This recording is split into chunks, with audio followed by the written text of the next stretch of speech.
Proceed to the marker. Over here! Agent! Meet me at the gate.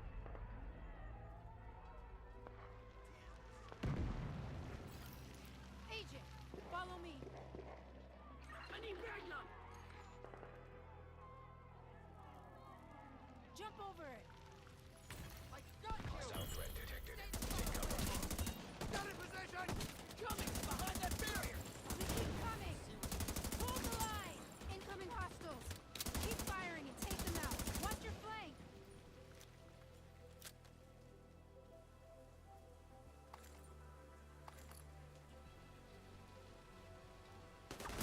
Keep moving! Don't stay in one spot for too long!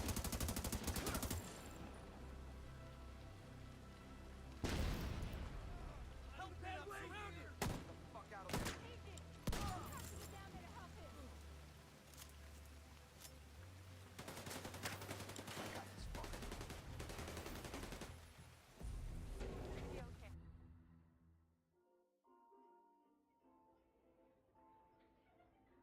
We took things for granted. It's been 7 months since the outbreak. We still live in fear of the virus, the green poison. The real danger is out there, waiting.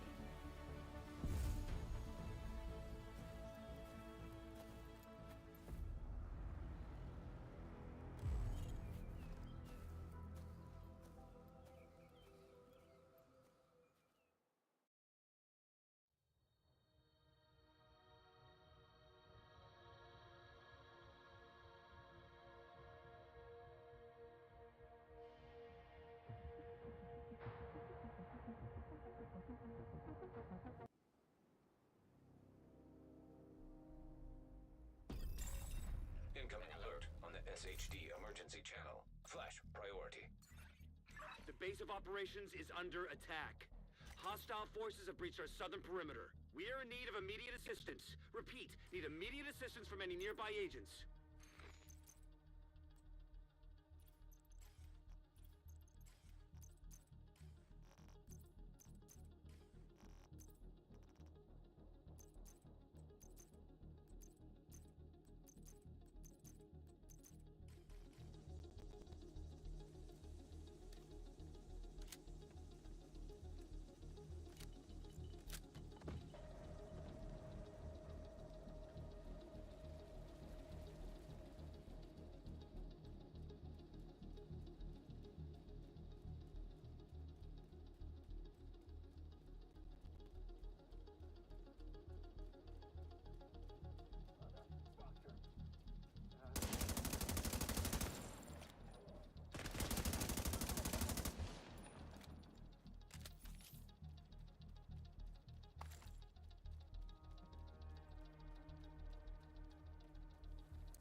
All government personnel, the White House is under attack. This is not a drill. Repeat, this is not a drill. Yeah, I'm gonna enjoy this. I've got eyes on a division agent heading north toward the White House. Looks like they've cut down a group of hyenas and are headed this way. Agent, if you can hear us on this frequency, keep pushing forward and blindside these bastards.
By the way, Agent, head downstairs and check in with the quartermaster.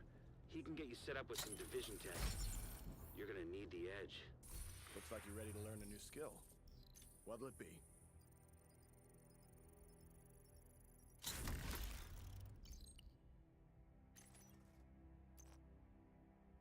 Goodbye. The theater settlement is off to the east. You'll probably run into some trouble along the way. You'll have to do this block by block, but I'm sure you'll be fine.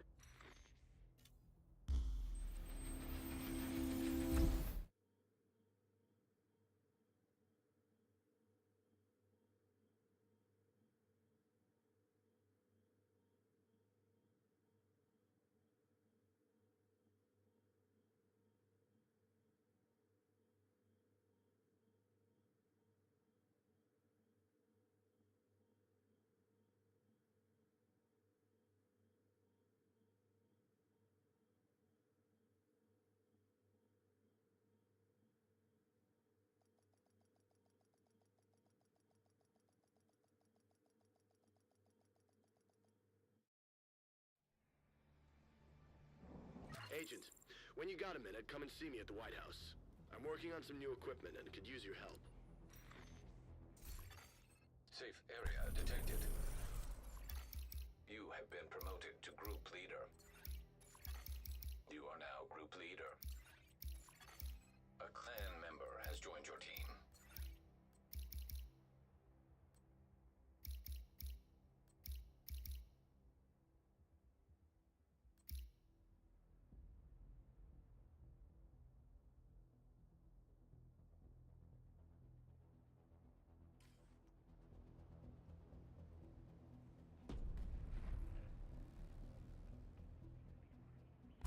Need anything?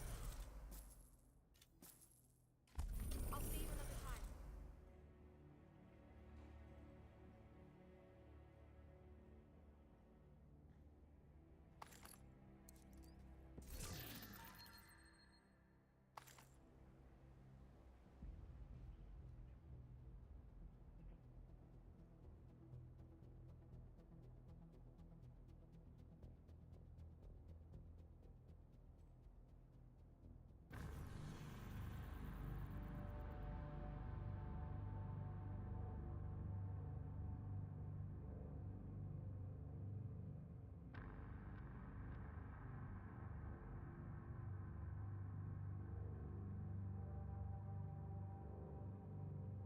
You can space bar through there.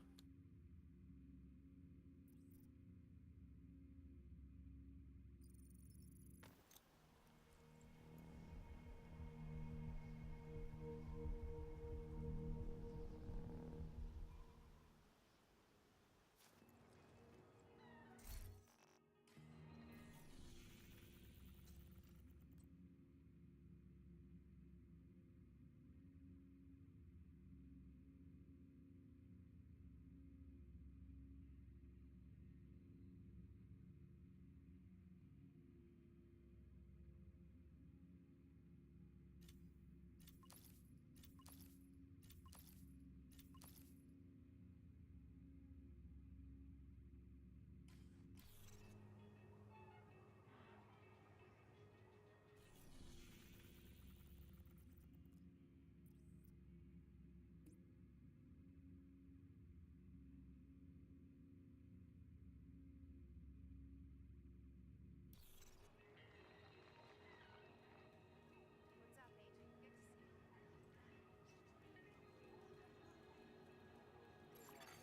Portable electronic device detected.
station nearby.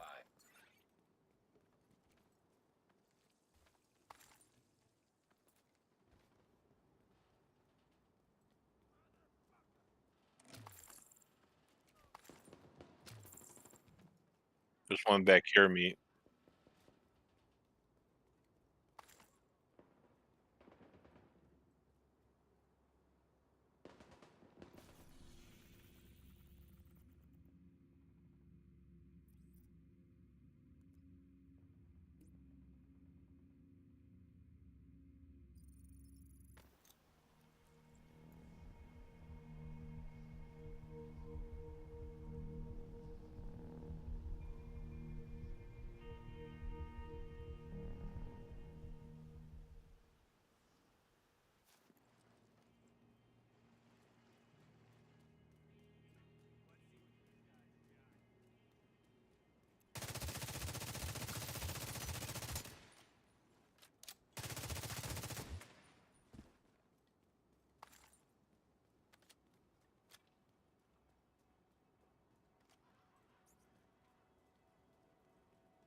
Nice.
Entering safe area.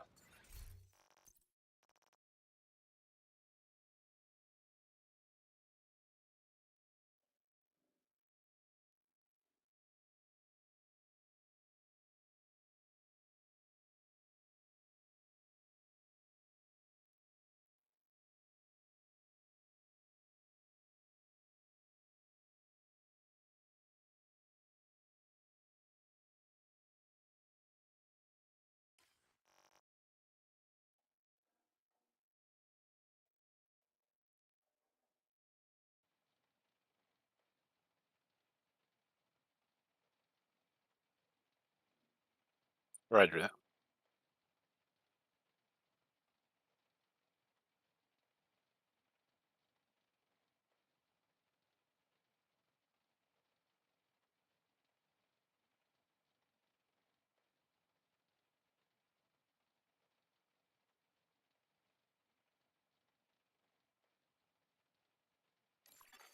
You have been promoted to group leader. An agent from your clan has joined your team.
No, yeah, whatever you need to do, bro.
A clan member has joined your team.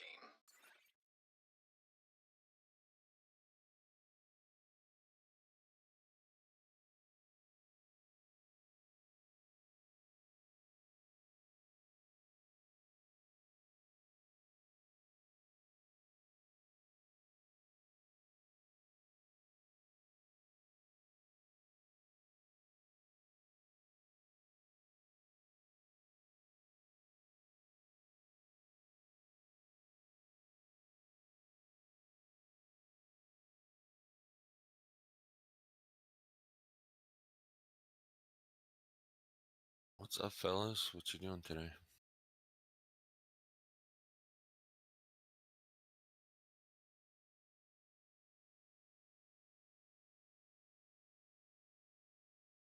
Yeah, I can hear you on Discord fine.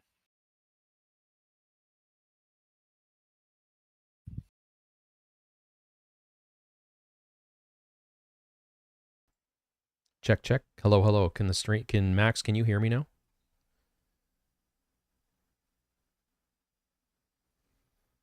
I had my headset off. Were you talking to me?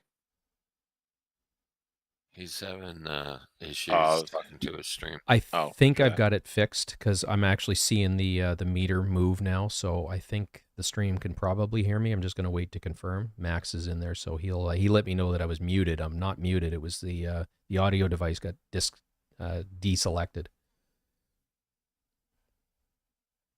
That's always fun. Yeah, software. Perfect. All right. So just give me a second, fellas. I'm going to go back and I'm just going to go over the build that I thought I was talking about, but apparently I was talking to myself. So I'll be right back. Roger that, man. So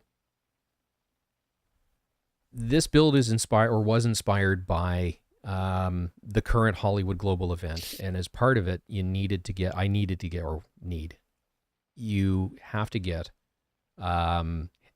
specialization weapon kills. So I decided I wanted to use the sniper rifle. So primarily we're going to be using the TAC 50 on this, and then I modified my headhunter build into something that works for the TAC 50. So we'll ease our way into this. Primary obviously is going to be the TAC 50. I needed something to proc chain killer, which is on the chest. So that's the nemesis. That's the reason that it's there. It is the highest base damage sniper rifle in the game. So it's the easiest way to get those first couple of headshot kills. I'm also running the White Death because you do run out of specialization weapon ammunition at some point while you're doing this. So I'm running the White Death with Determined. You've seen me run this before. It's been optimized to min-max it. So it's got marksman rifle damage, headshot damage, and that is the highest headshot damage attribute in the game. which is why it's a named item, and then damage to targets out of cover. And I've modified this to determined because it works again, so why not run it? I can start chain killing body shots as headshots, and it procs chain killer. So it's the best way to clear content if you want to snipe. So in a perfect world, the pistol would be, and I forgot to go grab it off of my secondary character, but it's a D50 rolled with determined because the D50 has the highest base weapon damage of a pistol of all of them, and then again with determined it's working. As a caution, I don't have it on me, but the Prophet perfect determined is not Clan vendor procking. has a mask, skill haste attribute. It maxed out. Well, that's good information. Thanks, bud. Yeah. Where was I going with that? The D50 with determined is probably your best choice because you're going to use that. Oh, sorry. Now I remember where I was going with it. The profit rate down with perfect determined, it's broken. It's not working. I shouldn't say it's not working.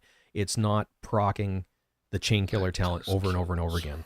It's basically the non-perfect versions of determined got fixed or reverted. The perfect versions did not. They are aware of the issue and they will be fixing it. But so those are my weapons. I'm running the Orbit because it's on the character, but this should be a D50 with determined or any pistol with determined, basically. Plan going already? Yeah, we're gonna do some of the Hollywood stuff because I put together a sniper build that allows you to get your specialization weapon kills, which I've already gotten all of them, but it's a fun build to run actually. That's your tip of the spear build? It is, yeah. Okay. So, Cypher gave it away. I said was So this is basically my usual headhunter build with 4 pieces changed. So the first piece is the punch drunk. It gives you pistol damage, which will help if you are in a situation where you have to go to your pistol. Weapon damage, 20% headshot damage, crit damage, and a headshot damage mod. The chest is the chain killer, which is the Walker and Harris named version with perfect headhunter. It's got 5% additional weapon damage for all your weapons, so it's agnostic. It doesn't matter what you're running. Weapon damage, crit hit damage, headshot damage. Every piece on here has got headshot damage on it, and the pieces that take mods all have headshot damage mods. With a headshot damage mod, perfect headhunter, killing an enemy with a headshot, your next weapon hit within 30 seconds. So there is a time limit on this. If you're going from engagement to engagement, you're going to have to reproc this to get it rolling again, especially if you're going to be using determined, which is, again, why the Nemesis is in the build.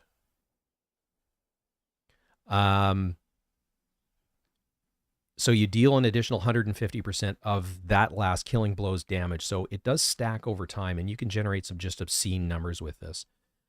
Damage is capped at 800% unless your headshot damage is greater than 150%. So that's kind of the aim of the exercise on this, in which case it's raised to 1250. And Cypher and Jedi were both in chat with me. I don't know if it was last night or the night before, but I hit a 59-point-something million headshot with this build, with the TAC 50.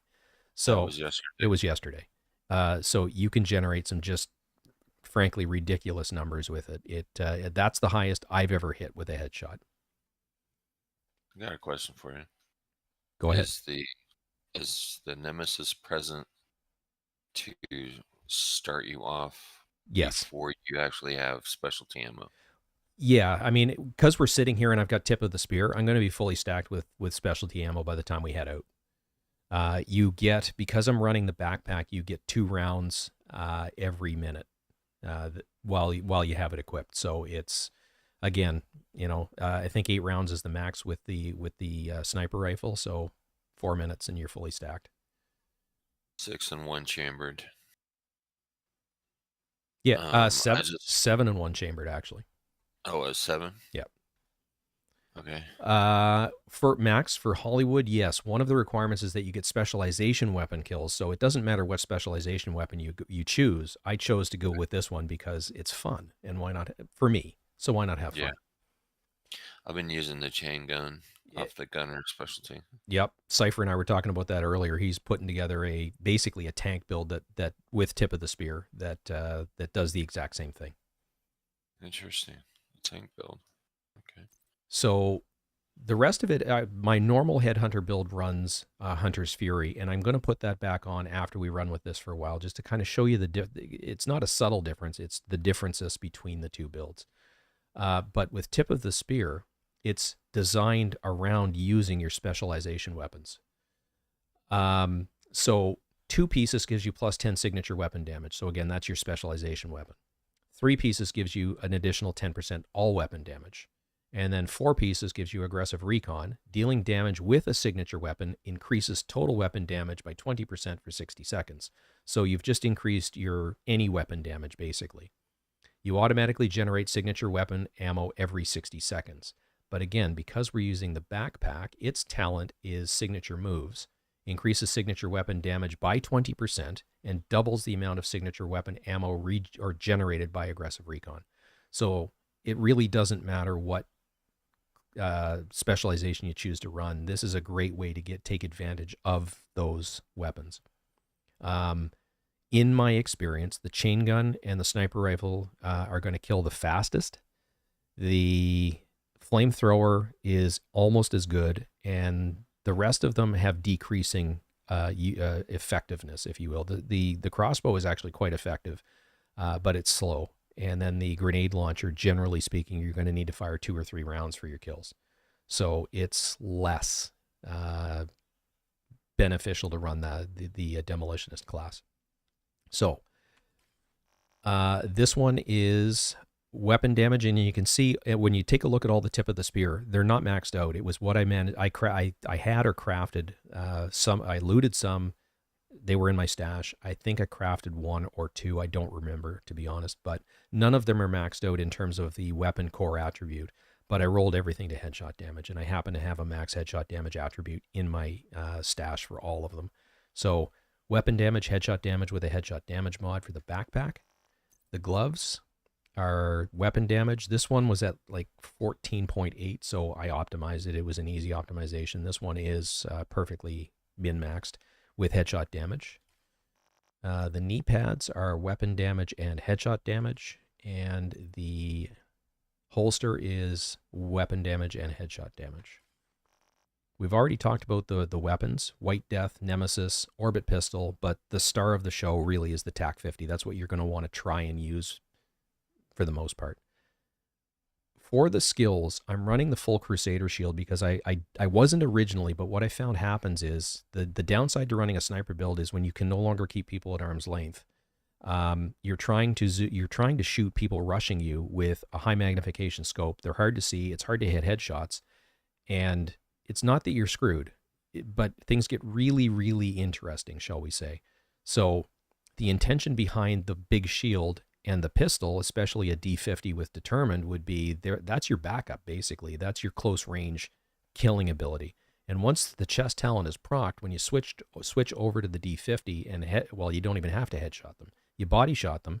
It's going to reproc Determined, and you're going to take care of them in one shot. Generally, the drawback of this style of build is when you're going up against hyenas with rushers, the purple rushers, they all have a helmet on, and the headshot knocks the helmet off. It doesn't kill them. So that's the drawback to this. So bear that in mind when you're farming with it, that the other factions are perhaps, for the most part, easier than hyenas because of the rushers. But the other one that I'm running now is the Blinder Firefly, again, because of Hollywood and some of the things. I mean, I got all the weak point kills with not the Burster, but the Demolisher Firefly. And then I switched, because you need to blind 3 enemies simultaneously 5 times. So I switched to this. But one of the things that I'm finding is, again, with the Blinder Firefly,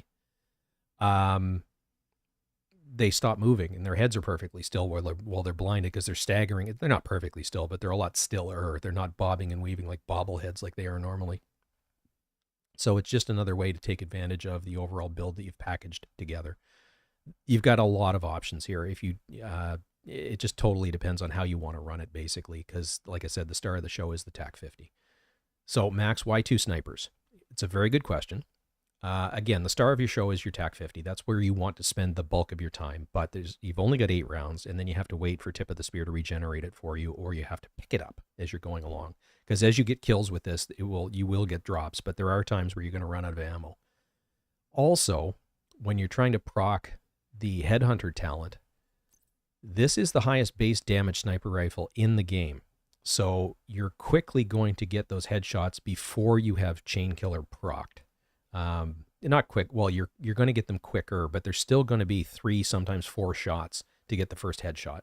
And then it gets easier, and then it gets easier. And once you're at the point where you're one-shotting everything with the Nemesis, you switch either to the White Death because it's got determined, so it will just keep it rolling right along, or you switch to your TAC 50 and get all those kills that you want. The TAC 50 is very, very cool. It's not the best sniper in the game, but with this build, it's the most powerful sniper in the build. So that's the reason that I'm running all sniper rifles, basically. Having said that, I was talking earlier about getting rushed. One thing to bear in mind is if they're especially a rusher, if it's right in front of you and not necessarily filling the screen, but it's large in the screen, if you no-scope fire at them with the TAC 50, they're probably going to die. So, because I've done that a couple times, and when they die, when this thing is fully procced up, they explode. They're just gone. They vaporize, which is probably not far from the truth. But that's the reason for all the sniper rifles. If you don't have the Nemesis, you don't need to have it in the build, and it might make better sense to have something close range like an ACS-12 or a submachine gun or the St. Elmo's engine or whatever it is you want to run in that slot as your backup for when you get pressed. So, I think that's the build in its entirety, but stats perspective wise, crit chance, crit damage are basically ignore them because they're not part of how you generate damage in this build. But if you look at the headshot damage with the White Death, I'm at 317% headshot damage. And that's because of the choices of the parts and pieces that I'm using throughout this. If I press and hold G, and you can see that it doesn't show here, but that's basically how you swap weapons. The Nemesis is sitting at 284% headshot damage. The pistol is sitting at 220, and the TAC 50 is sitting at 320. So they're all above the cap. They will all do silly damage with Chain Killer procced from the chest piece. The TAC 50 is hitting the hardest though because of the build, because we've got tip of the spear buffs the damage of the signature weapon. One other caveat with this is I have put 12. My TAC 50 is at 12 expertise. A while ago, I decided I wanted to use this weapon, so I started putting pieces and parts into it. The first 10 is easy. After 10, you start using exotic components, which is the whole point of the start of this video. And apparently, I'm gonna run through that again because apparently my microphone wasn't working, and you're not going to hear any of the audio and the explanation as to what I'm doing and why. So I'll run that portion of it again, probably midway through, about the point where we would take a break. And it's the easiest, quickest way I have found to get a guaranteed exotic component. Shouldn't say I found. Cypher found. I copied him. But that's this build. Casa, bro. Exactly. But that's this build. And it was put together solely for the purpose of getting the signature weapon kills, but then I realized it was a lot of fun to run, so I'm running it. But your skills are completely optional. The ones I've chosen to use are the big shield with the pistol for close range protection. And then the blinder firefly just to make things easier while you're shooting. Sniping is in this game is not, it's a skill that you have to acquire. I've played games that were exclusively sniper based, and they were not as hard as this game is to snipe with. The NPCs can change direction at a full run instantaneously. Their heads are constantly bobbing back and forth, and it takes practice like anything else. They do a chicken dance is what they do. That's exactly right. They're doing a funky chicken dance. And by funky, I'm not, you can imagine the word I'm actually looking for that also starts with F in there. Anyway, so I've been doing a whole bunch of running around, so you can see in the upper right corner, basically all I have left for the first 3 days is I've got to do an invaded mission on hard difficulty or above.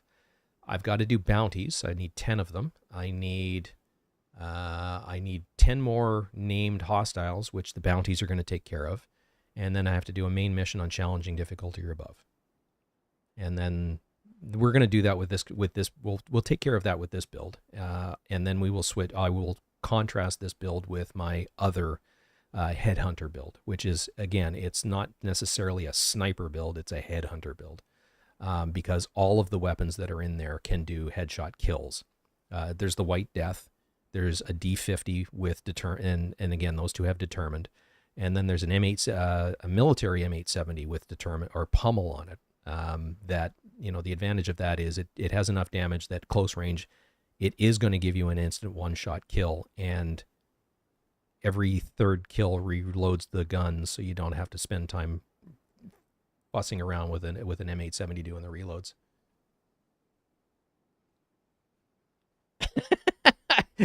You're not wrong, Dubsta. It is, but the NPCs do it better because their heads are moving way more than than characters in the Dark Zone are. Your body's moving, but your head's not moving like an NPC. I don't know how they do it. Exactly, Max. That's the downside of the Nemesis. It's not my favorite, but it's probably the best for it. What we're going to use it for. So that you're not wasting the signature weapon ammunition trying to get those first couple of headshots is basically what it comes down to.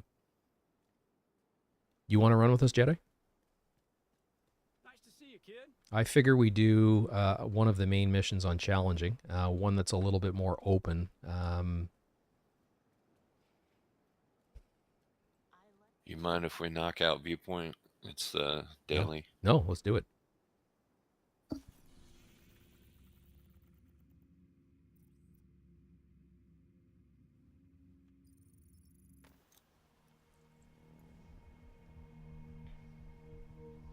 And at some point, because now I've got my microphone re-added, and I apologize for those of you that were in the stream right from the start. You can see my lips moving, and there was no sound coming through. My audio device somehow magically got deselected. So, do you guys want any directives, or do you just want challenging? It's up to you. Don't matter to me. Yeah, it don't matter. Fog of War and Razors. So we'll just run with 2. Sounds good.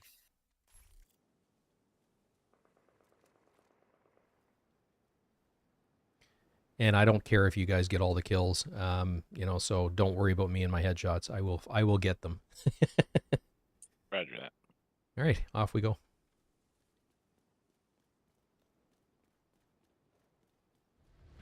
Taking the Viewpoint Museum away from True Sons will make it a lot harder for them to coordinate their troops and spread misinformation. All communications coming in and out of the building will be controlled from the production studio on the top floor.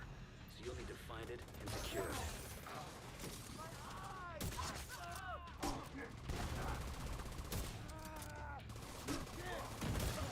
Agent down. Oh, for God's sakes. Heavy ammunition detected.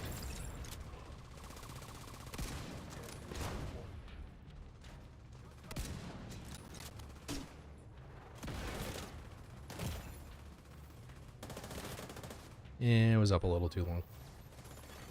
Hostile restored protection.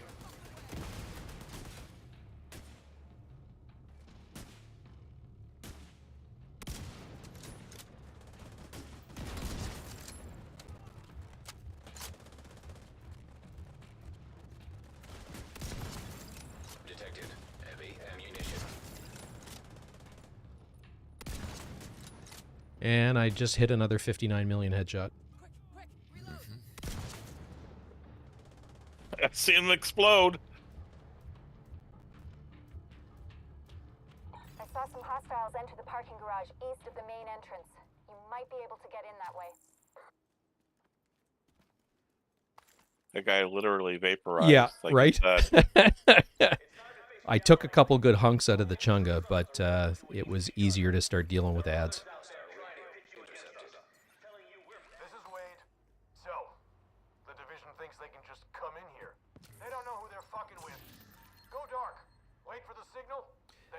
Yeah, Dubsta. Mine is not. I think I'm at 11 or 12 with the White Death and the Nemesis. And actually, to be honest, that was done today when I was setting up the build because they were both they were proficient, but no expertise applied to them.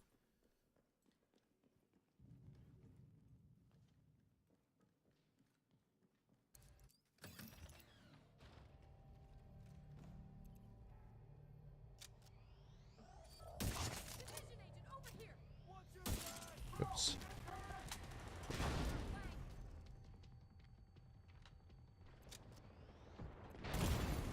Vital signs critical.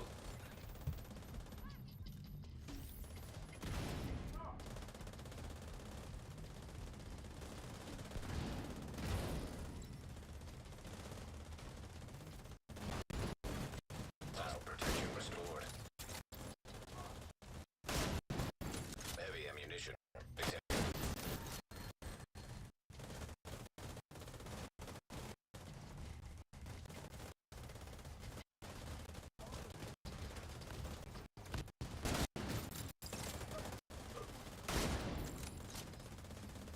That was a 6 million body shot.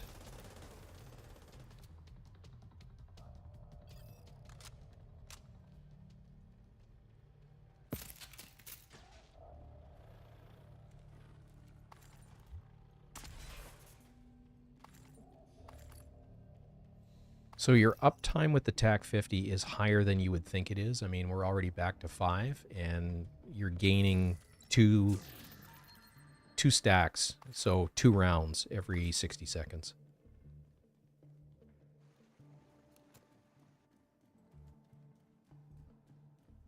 And if you're getting kills with the D50, it seems to drop. Oh, excuse me. Hey, Jeff. How's it going, man? Detected. Heavy ammunition.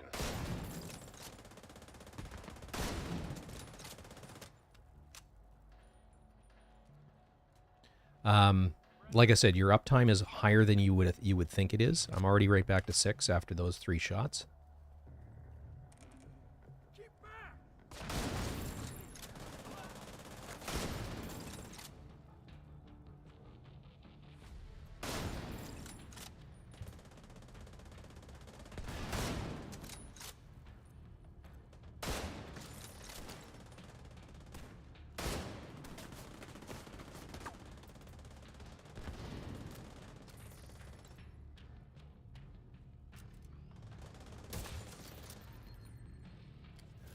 So, Chainkiller is not yet procced.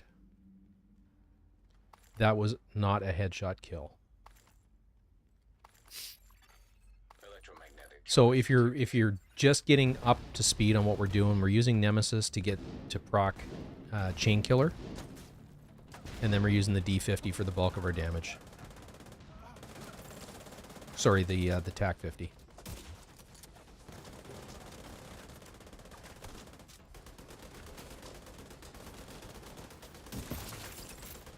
Here we go.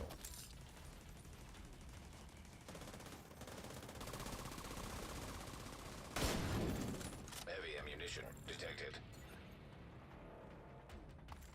And as the stream has seen, I have hit some 59 million headshots so far tonight with it.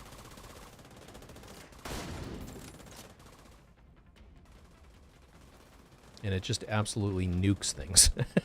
There's just no other way to word it.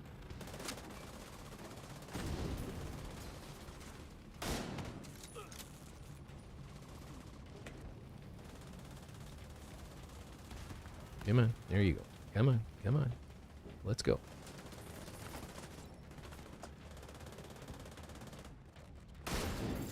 Detected. Heavy munitions.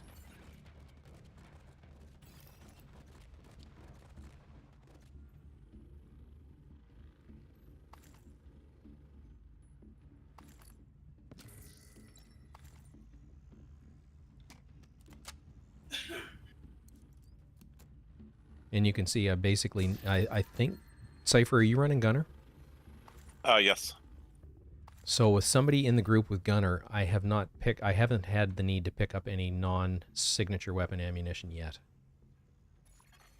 Hostile protection restored.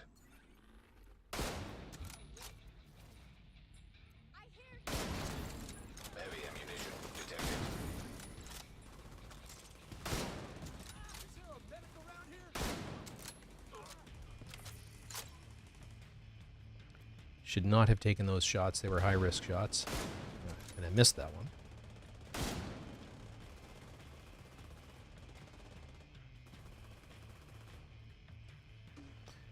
You have to be a little bit cautious with your, especially in a group, with your shot taking, so that you don't find yourself out of signature weapon ammo, because that's what you're trying to do.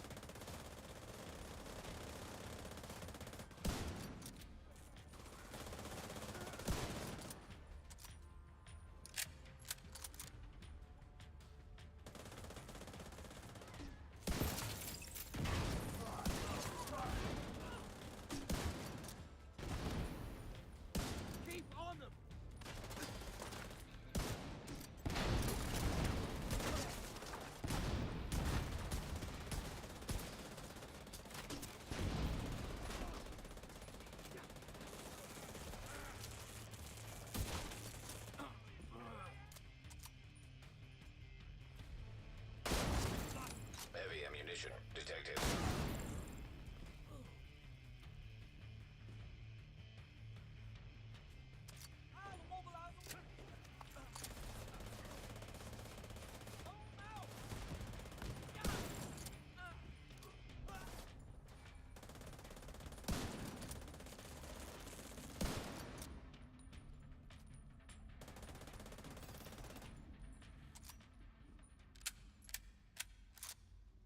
Hey, Sync.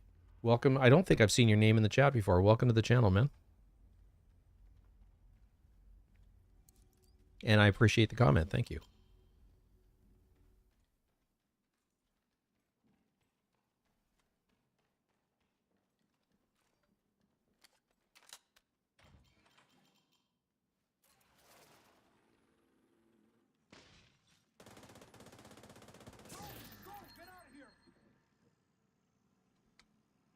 That must have been Wade. Would have been nice to bag him, but he's not your primary objective. Get to the TV studio and get these guys off the air for good. So for the people that have joined in after the build description, I'll show it to you at the end of the mission.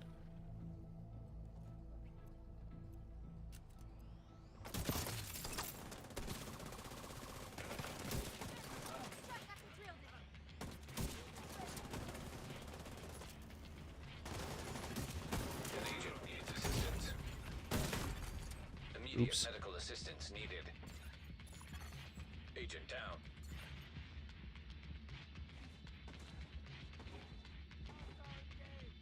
I put myself in a bad spot.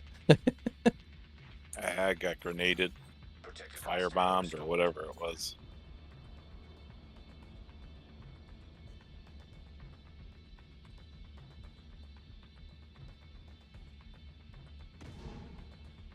And I don't think I can crawl up the stairs, you Jedi. I put myself in a relatively safe area, and I'm bleeding out slow. Coming back in. Okay. Oh, right on.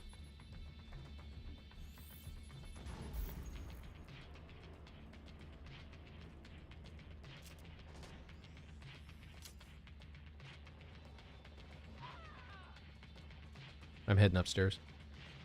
Roger that.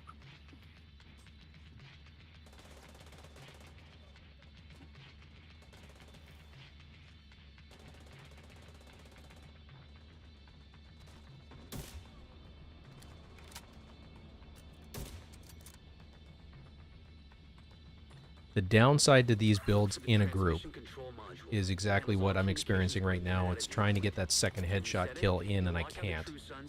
So, once it's procced, it's great. You guys ready? I'm set. Good to go. Okay, stay by the module and make sure it completes the reset sequence.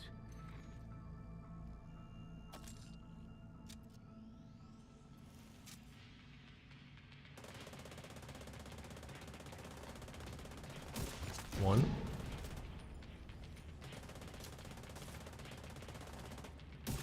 Two. Now we switch to the TAC 50, and we can start wrecking shit. Detected heavy ammunition.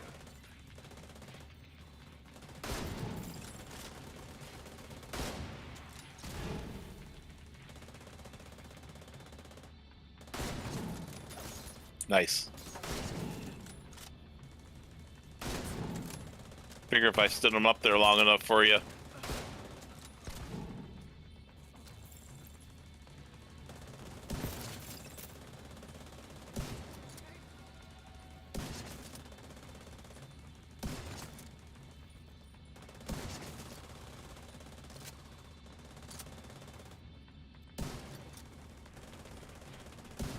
Missed. Did not miss. All site facilities are reset to default or under direct SHD control. That's good to hear. Our comms are coming online, and the True Sons are in the dark. So as I was saying earlier, it's actually you can't keep if you're sniping with a signature with the TAC 50, you can't keep it up all the time, even with the tip of the spear build. But you can keep it up most of the time, and when it's up, it just does stupendous damage. If you look here, I mean, that is a 10 million headshot. At some point, and hopefully it's still in the chat, there's a 40 million headshot, and 59 million headshots back to back.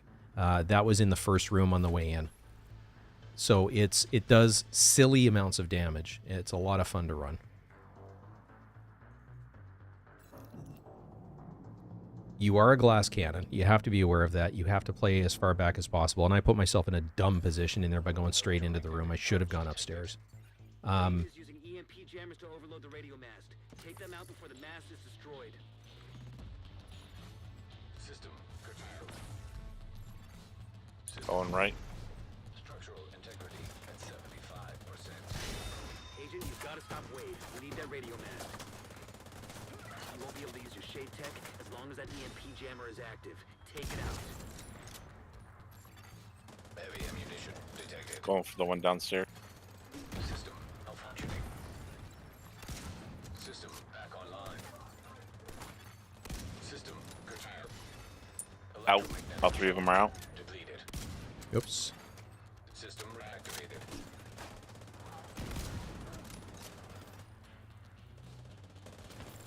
Friggin' flowers.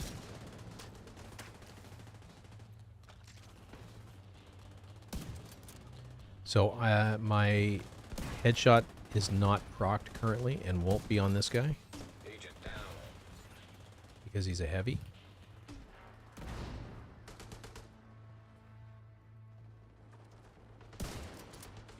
It does good damage without the proc, but not great damage.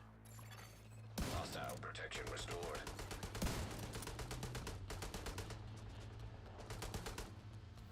Dragging it out, you fuck!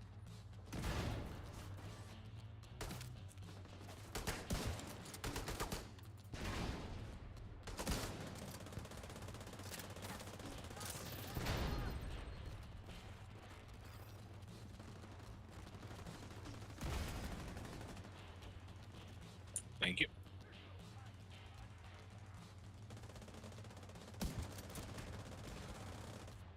Whoa! I'm a target!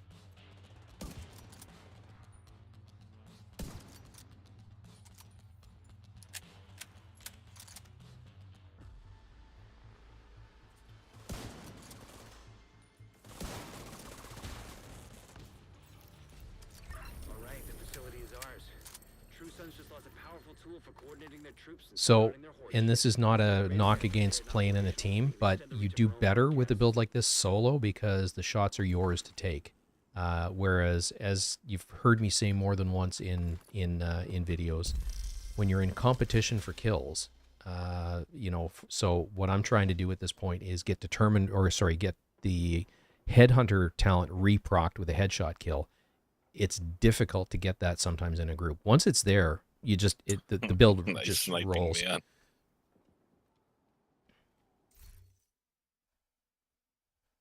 Numbers are looking real well. Nice. So fun build. Frustrating from the point of view that you think you're not doing okay, but then again, like I said, once it starts to roll, especially with the TAC 50, it slaughters. It's one shot everything. And again, with the White Death, with Determined and the Headhunter talent on your chest, once you get it procced, it's great. When it's not procced, it's good, but it's not what you need at the time. You can see, like, I was hitting like 2 million-ish headshots on those because... Both you and Jedi knocked it out in there. Yeah, that was cool. I missed a lot of shots. I did a mission earlier today where my accuracy was somewhere around 75%. So, Wow. yeah, my sniping is getting better. The problem with in a room, things are so chaotic by comparison to doing a solo mission that it's you end up missing shots or forcing shots where you shouldn't. You know what I mean? And you end up missing a lot or shooting into furniture or whatever it happens to be. But the build, for those of you who joined later, it's based around 4 pieces of tip of spear. So all of them rolled to headshot. Some of them are well rolled. Most of them are not in terms of weapon damage. And then it's the punch drunk. And so punch drunk, which gives you pistol damage, which is my backup for when I get pressed. Headshot damage, crit damage, and a headshot damage mod. The chest piece is the Chain Killer by Walker and Harris, so it's the named one, and what that gives you is perfect Headhunter, and we'll discuss that in a second. It's weapon damage, crit damage, headshot damage, and a headshot damage mod. Everything is rolled headshot damage, and things that take mods all have headshot damage mods on it. The aim of the exercise is to get your total headshot damage above 150% to take advantage of this talent. So after killing an enemy with a headshot, your next weapon hit within 30 seconds, so there is a timer on it. That's why you lose that proc when you're going from room to room. Deals an additional 150 of that killing blow's damage, so it starts to ramp over time. The more headshots you get, the higher the number, basically. Damage is capped at 800%, unless your total headshot damage is greater than 150%, in which case it's capped at 1250. And like I said, I'm hitting 59.1 million headshots when everything's procced and everything's rolling. So that is hitting a headshot, but I'm using the TAC 50 because of the way the build's designed. And Perfect Headhunter is perfectly procced. So the rest of the build are all tip of spear because I'm using the TAC 50, which is the signature weapon. This buffs your signature weapon damage. It buffs total weapon damage. And then dealing signature weapon damage increases total weapon damage by 20% for 60 seconds. And you automatically generate signature weapon ammo every 60 seconds. I've chosen to use the backpack because that doubles the amount of signature weapon damage that you generate. And it also increases your weapon damage by an additional 20%. So we're basically building into our signature weapon damage, which is why the TAC 50 is hitting as hard as it is. The other cool thing about the TAC 50 is every round is an armor penetration round. So in most cases, when everything's procced, even something with a helmet on, you're going to kill it. And then the rest of the pieces are basically identical. Weapon damage, headshot damage, weapon damage, headshot damage, weapon damage, and headshot damage. And then I'm running basically 3 sniper rifles. The White Death is there because it's got determined, and if I'm waiting for my signature ammunition to regenerate, I can chain headshot kills. You need two no shit headshot kills. And then after that, the chest piece and determined are both fully procced, and you can one shot just about everything in the game with a body shot. So if you miss the head and aim slightly low, determined is going to make that a headshot, and it also reprocs chain killer. The Nemesis is there to get the first couple of headshot kills, because it's the highest weapon damage in the game for a sniper. It's a pain in the ass to use because you have to charge the scope. So I don't like it, but it's necessary to the build. So the way it's meant to be run is you use the Nemesis for your first 2 headshot kills, switch to the TAC 50, demolish everything you possibly can. When you're out of that ammunition, switch to the White Death and just chain headshots. And that's the build in a nutshell. It starts to roll. The pistol is there, and in a perfect world, this would be a D50. It's actually on one of my secondary characters, and I didn't have time before I started the stream to go grab it, but a D50 with determined. That is the highest base pistol damage in the game, and then with determined, you can continuously reproc the chest talent and determined, and that with the big shield is your protection when you get pushed. So I've chosen to set it up this way where I don't have a short-range weapon other than the pistol, but the way it should be set up actually is with the D50, and I am going to go grab it. The first time we take a break, I'll go grab it off the other character and pop it back in. And then the skills, big shield, again, so that I can use the pistol to protect myself when I get pushed. And then the last skill is completely optional. I'm using the Blinder Firefly. I think I only used it once, the way it's meant to be used, but it does slow everybody down, or everybody you hit with it down, which certainly helps everybody else in the room. And that's the build. From a stats perspective,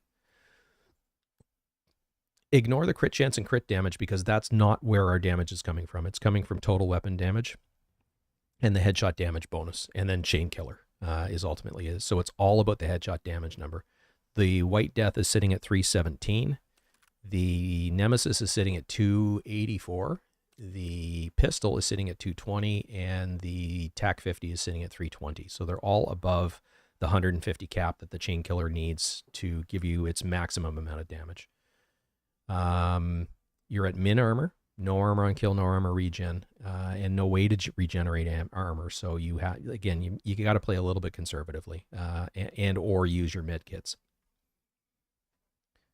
So another viable option for a skill, especially for solo play, would be a Reviver Hive or the like a Mender Seeker Mine, or the Repair Hive, Revive Hive, or the drone, repairing, the Fixer Drone. So I'm playing in a group, so there's people around that can pick me up when I fall down. So I'm going with the Blinder Firefly because it just makes taking headshots easier because they slow down their movement speed. But I keep forgetting to use it. So that's the build in a nutshell. The genesis behind creating the build was one of the Hollywood recommended challenges is signature weapon kills. You can use anything. Guys are using the chain gun, the minigun. The flamethrower is very effective for those. I wanted to try something different and run the TAC 50. So that was the genesis behind putting the build together. But this build with a couple different, like with a different mask and chest piece would be awesome for the chain gun. In that case, obviously you have to switch to the gunner specialization. I would probably put Bellstone in there and then something that's going to buff my LMG damage. I know that I don't know what I'd put in there. Definitely a Bellstone piece. So that you have contractors, probably contractors gloves. Yeah.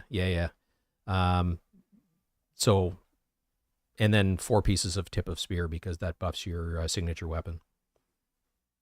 So that would be a very, very good way to set things up. Or contractors, Fox's Prayer, and the gunner specialization because the gunner is going to give you armor on kill. So there's your armor regen right there.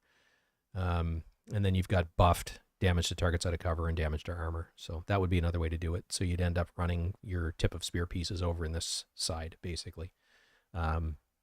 Just so that you regenerate the ammo and it increases your signature weapon damage.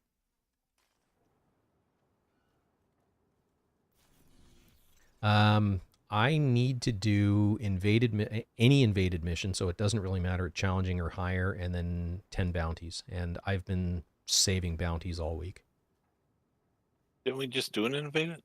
No, this one was just this was the weekly main mission daily mission. It's also for Hollywood. It's your mission on challenging or higher. Main mission on challenging or higher. Yeah. All right, so bounty or invaded. Let's get the one of the invadeds out of the way. So let's do probably. Let's do DCD. It's not great as a sniper, but let's do it anyway. That's the other thing about sniping is there's no... Your open world is your best place because you've got lots of room. Missions tend to be... beginning, there's that flatbed truck that you can take cover in and pick off the guys at the gun. Yeah. The flatbed is what, slightly to the right or slightly to the left? It's just past the ambulance. Okay. Do you need this on hard or challenging? Does it matter? Yeah, so we'll throw it on heroic. No, we'll throw it on challenging. I do need some red bars. And off we go. We think Black Tusk may be after the DCD's databases as a means to exploit the broad-spectrum antivirals they captured. We need to stop them.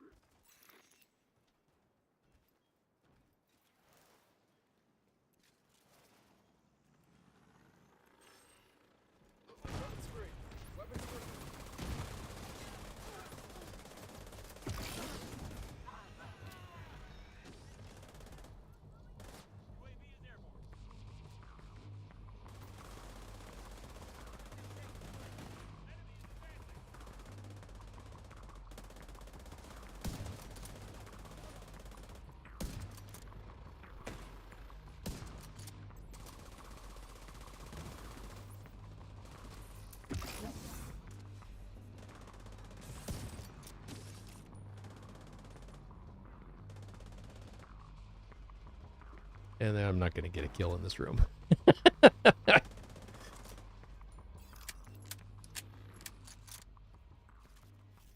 Got some blinds, though. Yeah, you sure did.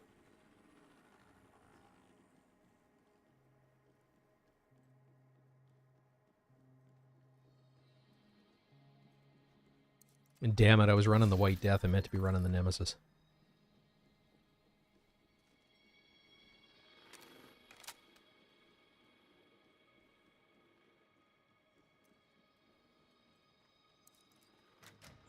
You'll get some nice headshots in that last courtyard, though. Yeah, absolutely.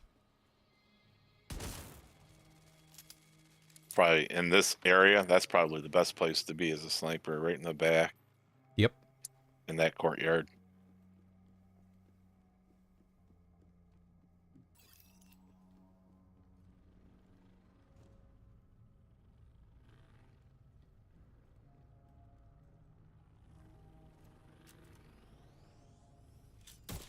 Miss.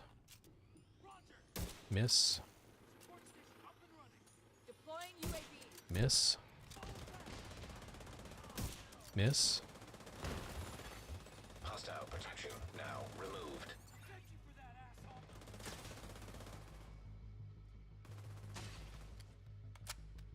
Dismal.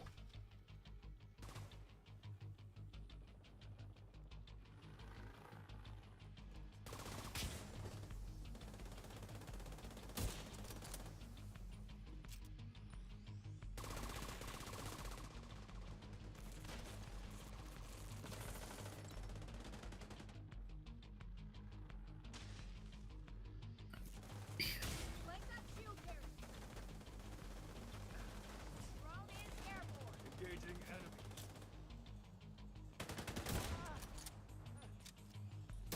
God damn it.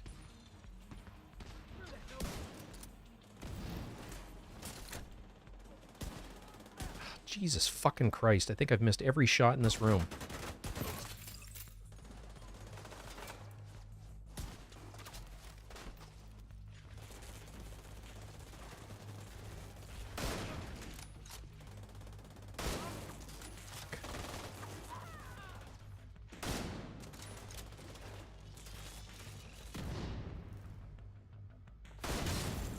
Detected. Heavy ammunition. Protected hostile restored. Would you shoot him with me? Shot him in the fingers with the TAC 50. I'm not kidding you. All I could see with his hand. I basically shot him in the fingers. I seen him explode. That's why I have. I missed. There's a big dust ball that comes out from it. Yeah. Guess how many shots I hit in that room? 3. 2. It might have been 3, but I had 2 kills.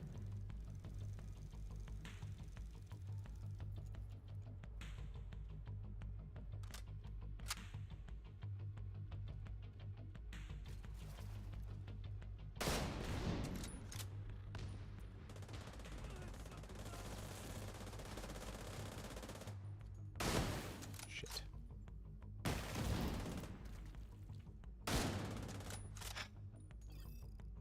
This is where being a sniper gets really frustrating sometimes when you start. Was I in your way? No, I'm because I've missed so much now. I'm starting to basically throw shots, and missing even more and getting frustrated by it. So, I need to reset and calm down. Yeah, I need to remember to give you that lane too. Detected. Heavy ammunition.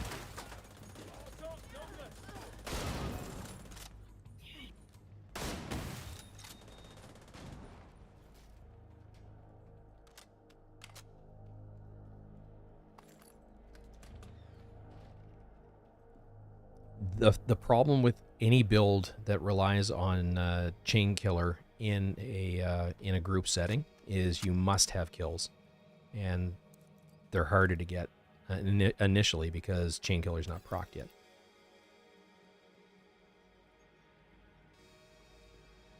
Okay, you got clear line of sight for these targets Yep. here. I'm gonna give take you out. I'll take out the snipers at the back. Okay.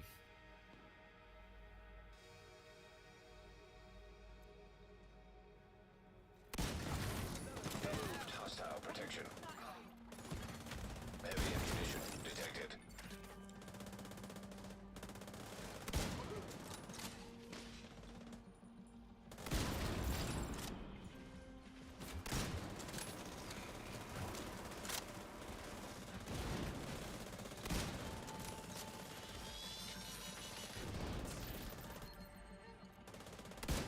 through that one.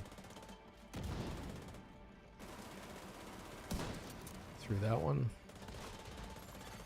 Protected hostile restored. Missed the head, missed the head. Somebody else's kill. Missed the head. Got the head on that one. System malfunctioning.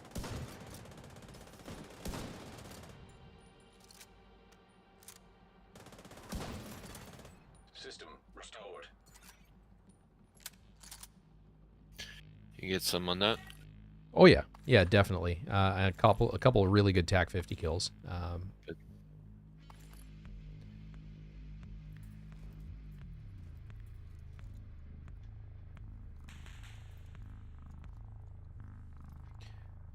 Which is not to say the build isn't viable in a team. You just have to understand your limitations, its limitations, and accept the fact that, you know, there are going to be times where you're firing lots of shots and nothing's happening. And then it just starts, and then it reverses direction completely, where it's like every shot's a kill and things are exploding, and it's like, oh, this is the coolest build ever. Until it's not.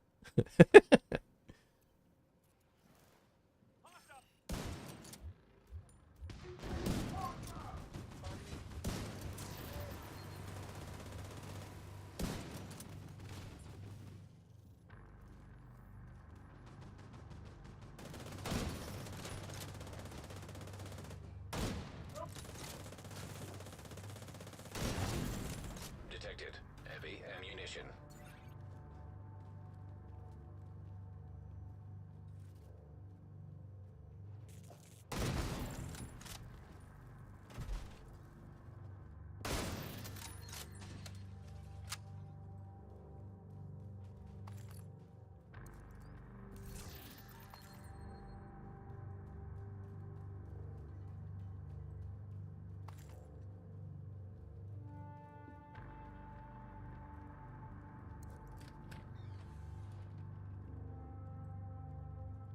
You know, at the end of the day, as in real, you know, on a real battlefield, the sniper is there to protect the shooters. So it's not so much about getting all the kills, it's about getting the right kills.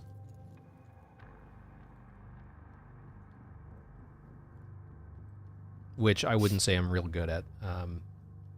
Should be at least 2 or 3 good targets here. Heavy ammunition detected.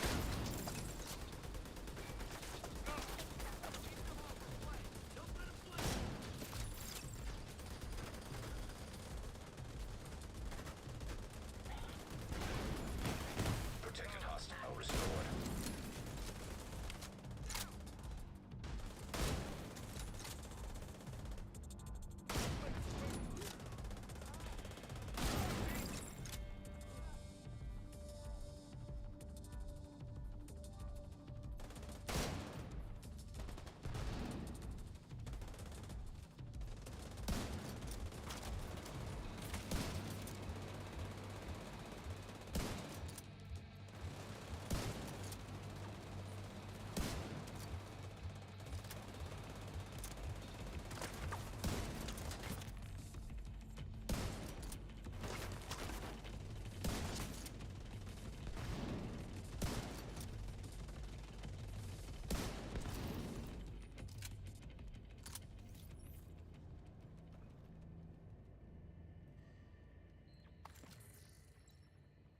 Exactly.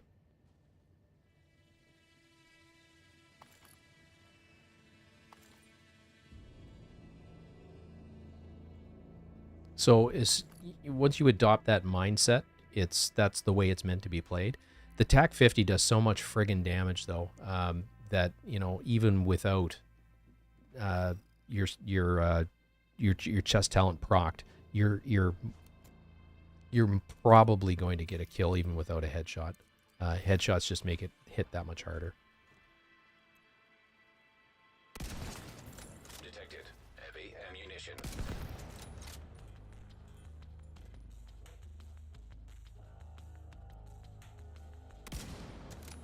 Not sure if I'm connected with that one or not. Missed that one for sure.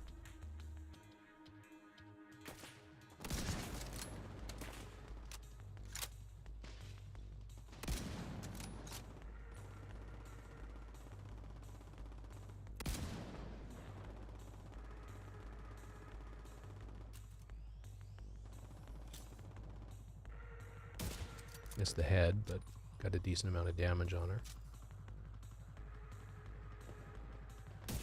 Missed the head.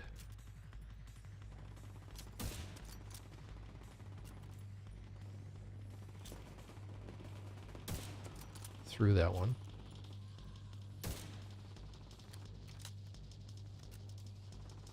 There we go.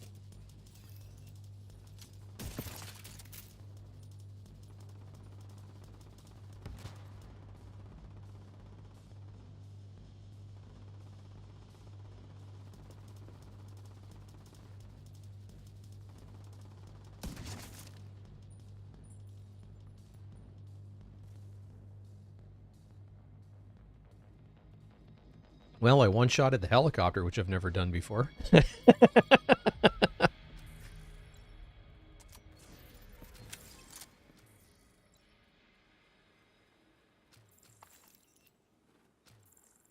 another black eye for Black Tusk. It's a good thing they're cleared out of that compound.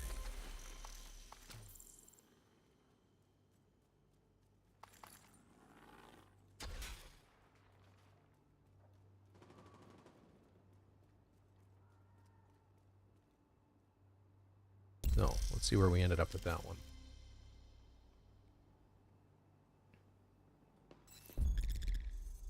The interesting thing is you're going to be close in most cases to the top of the leaderboard for total DPS. Oh, your kill ratios. I mean, you're doing plenty of kills. Oh yeah, absolutely. And if you look at the total damage, it's usually well up there simply because you're doing so much damage per shot.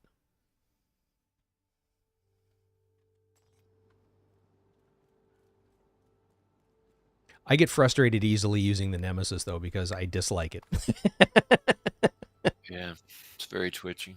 Well, it's twitchy, and it's such a counterintuitive muscle action of releasing a trigger to get the fire. Yeah. Yeah. You know, it's... I used to compete. I mean, I've competed in a couple of different things, but archery was one of them. And one of the releases I used for a long time, well, I didn't use it for long because I hated it, was exactly that. You held the trigger down to keep the arrow knocked, and you released the trigger to release the arrow. And I just could never... It is more accurate because you're basically relaxing as the shot goes. I just couldn't make it work. I was so used to a trigger that you pull rather than one that you release.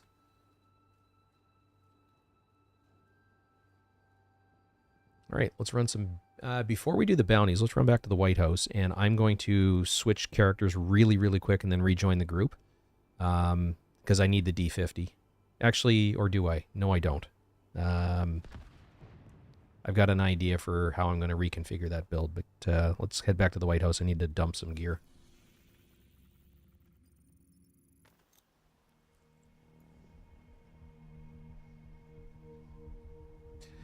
It does degenerate to Overwatch, but you can protect your shooters. Well, whilst we're doing this, I'm going to take a quick bio and grab some more water. Roger that.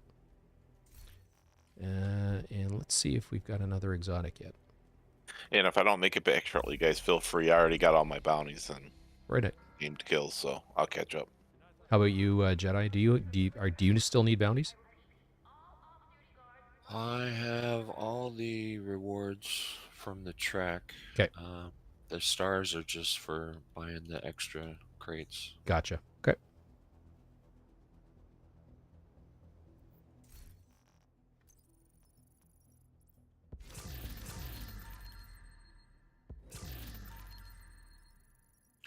Are you wanting to start off with a bounty or something else? No, we'll do a bounty. That's all I got left for the global event is the bounties and the named, which I've got fewer names now because there were some in those last couple. While we're on break or in between missions, can you reset your control points? Yes. Thank you.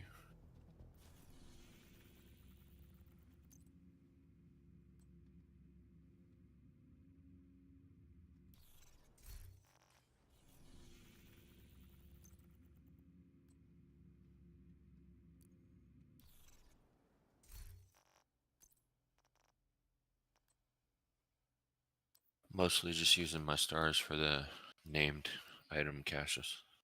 Yeah, I need basically at this point in my playthroughs, I need exotic components more than I need anything else. I've basically got every named item in the game. I like having multiples. Especially some of the harder ones to get out of the DZ. Yep. This is the best way to farm them. Absolutely. Currently have 16 stars, and that would be 2 named item caches versus get 4 more and get 1 exotic. So the named item caches are the best weapons and gear in the game, and they're from all loot pools, including the DZ, which makes them very, very, it's the best way to get your stuff. I mean, the reason that I have most of the DZ exclusive stuff that you see around my build, like the Orbit pistol, they all came out of caches. They weren't farmed in the DZ. The Orbit? Yeah. Yeah, nice.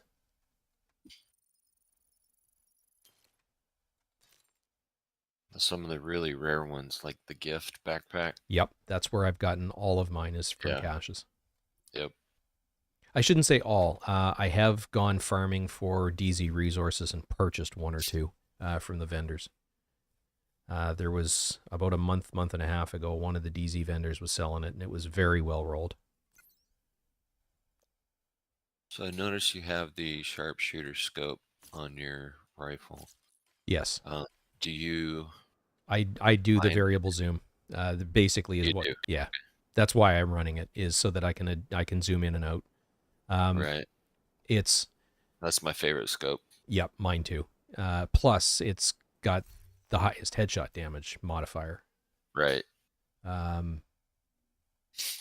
Yeah, it's plus 45%. It gives you -5 crit damage, but again, this build it's got nothing to do with crit damage. It's all about headshot damage and total weapon damage. Yep. So, but that variable zoom, and for me, it's, if I can get my mouse up on camera.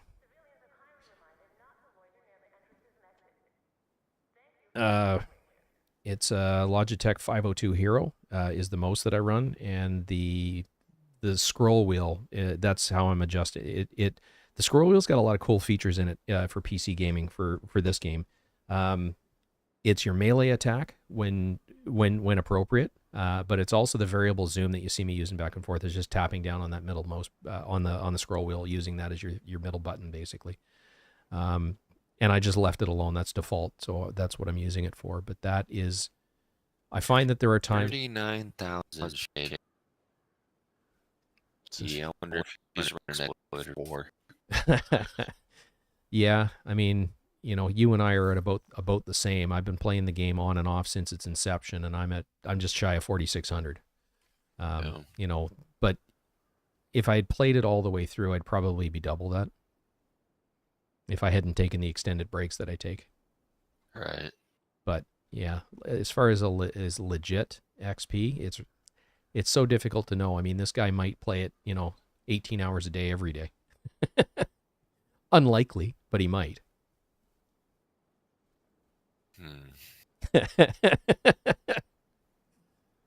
We'll give him the benefit of the doubt, right? What's that? I don't know. I don't know, man. That's really high. It is. I mean, I suspect General Anderson's about 10,000 of that. Entirely possible. I mean, I am the first to admit I did take advantage of that when it was available. Yeah, and I didn't.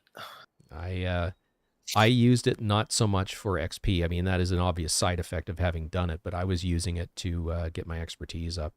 Basically, it was the pieces that I was having to, like the named items and the named weapons. Right. Equip them, go do it, and by the time you're done, you could get expertise maxed on 1 or 2 pieces with every run. Yep. So that's what I was using it for. Which again, I mean, it's let's face it, it was an exploit. It's yeah.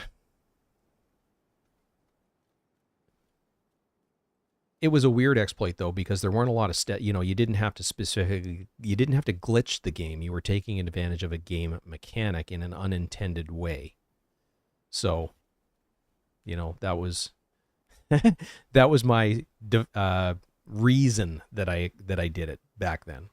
But I still don't like calling it unintended because if they would have tested it properly, they would have found it. And that was sort of my argument at the time, was that exactly that. You know, had they done proper testing, this would have been found and patched before it went live.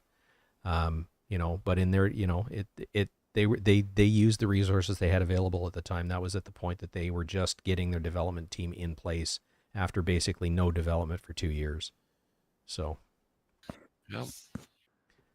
And that's the major issue. Yep. There's a giant void of content. Yep. And then they drop something like that, and then players immediately pounce on it. Yep, exactly.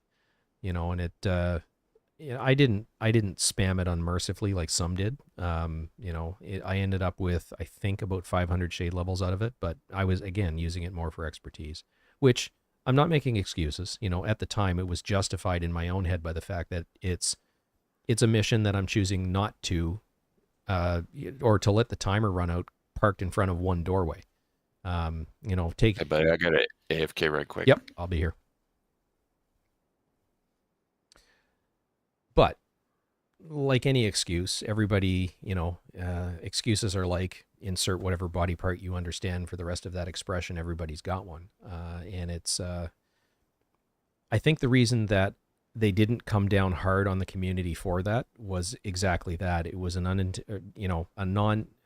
I call it an unintended consequence of the design of the room, versus an intentional multi-step glitching of the game to gain benefit. That I don't have any time or patience for, you know, because then it's absolutely deliberate. At the time with Anderson Mission, it was hard to do, actually, especially I ran it solo, and it was not easy to do solo. It was easier to do in a 2-person team. And then again, you know, when you got into 3 and 4, it was also very, very difficult to do, to keep it rolling, so to speak. But again, I was very careful at the time not to shine a big spotlight on it. It was requested by a person in my clan to put something together to show how I was doing it solo. I did that, and in a lot of ways, I regret that video. It's got a lot of views, or it had a lot of views at the time, but it's promoting behavior that the developers will not tolerate, and I won't do stuff like that again. So anyway, that sort of went down a path that was I hadn't intended. So anyway, the other version of this build, because I talked about it earlier, I think I've got it in my loadouts. I do. So this is the other. Alrighty, Vic. Roger that. This is the other version of this, and this is less of a take advantage of the TAC 50 and more of a headhunter build. I believe you've seen. I think I've done a video on this before. This is effectively a speedrun build. This is what an awful lot of the speedrunners will run. You know, for some of the legendary clears that you see them get. This works very, very well in certain rooms in District Union Arena, as an example. I lack the skill to make it work like somebody like a Hutchler. I miss a lot of shots, and it seems like people like him do not. So I don't use it like they use it, but it is absolutely... which one is it?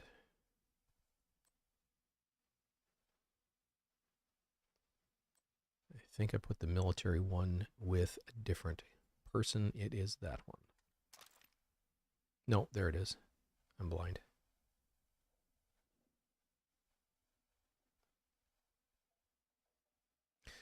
This one has damage to targets out of cover as opposed to headshot damage. So this one is used differently. So I'm not going to load that one in.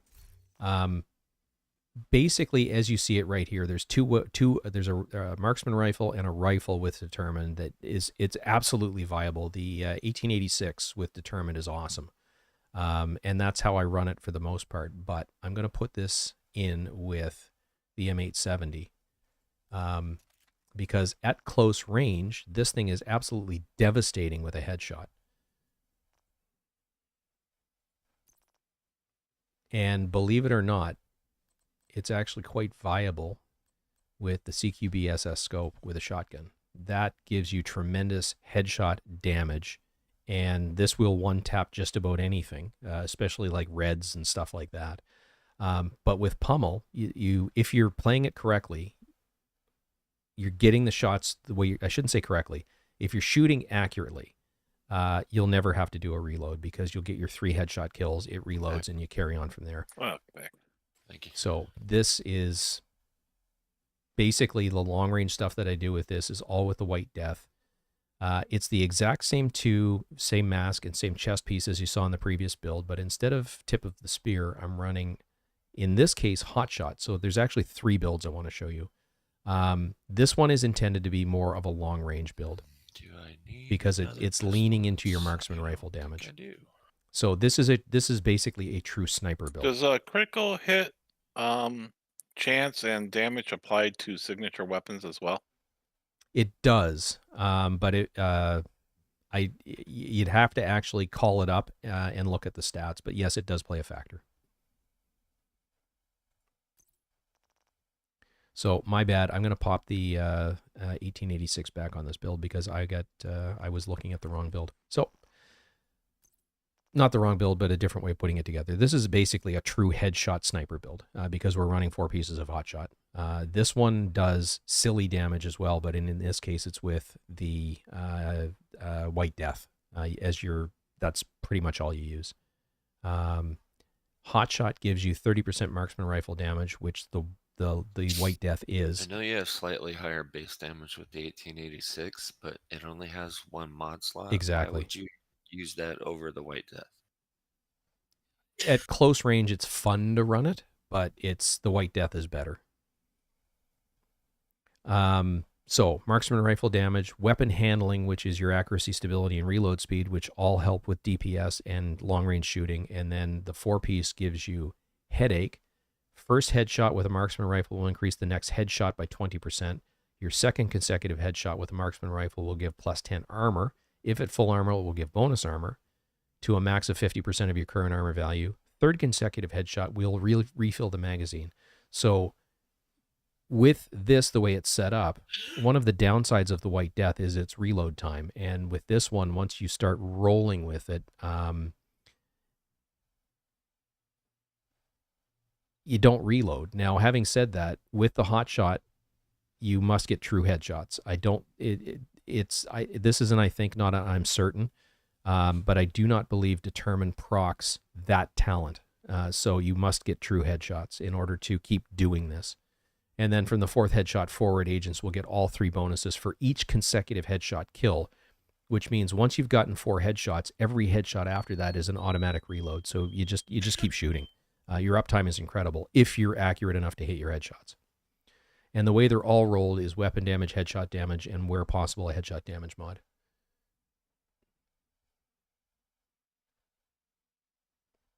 It absolutely does, Max.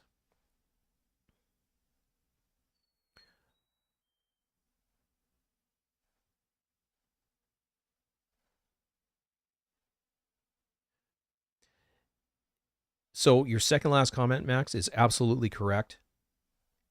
Unless you've got PvP gameplay, in which case, by taking advantage of an exploit, you have an advantage over someone who's playing the game clean, which is basically why it's so difficult to moderate as a game developer a PvP-based game, especially one that is server-based like this one is.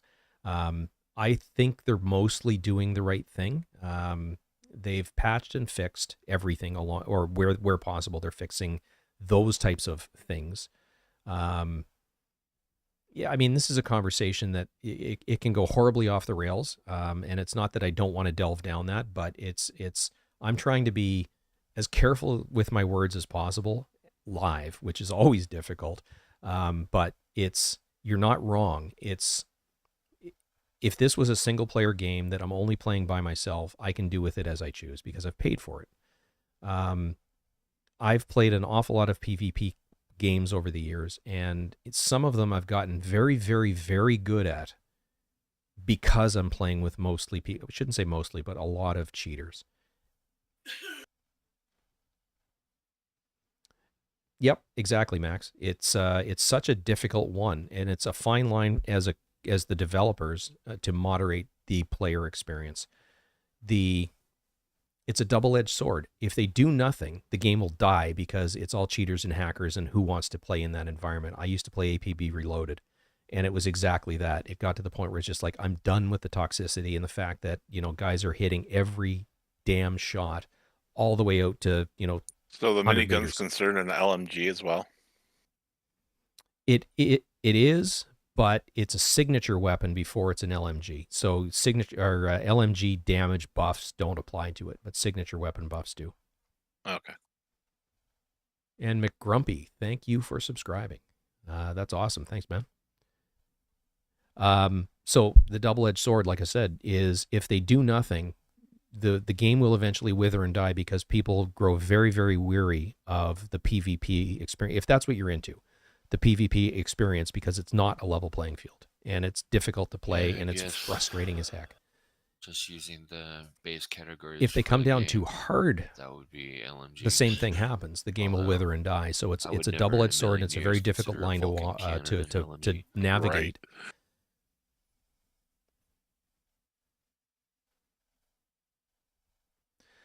Permabans are harsh, but it wasn't for a first offense.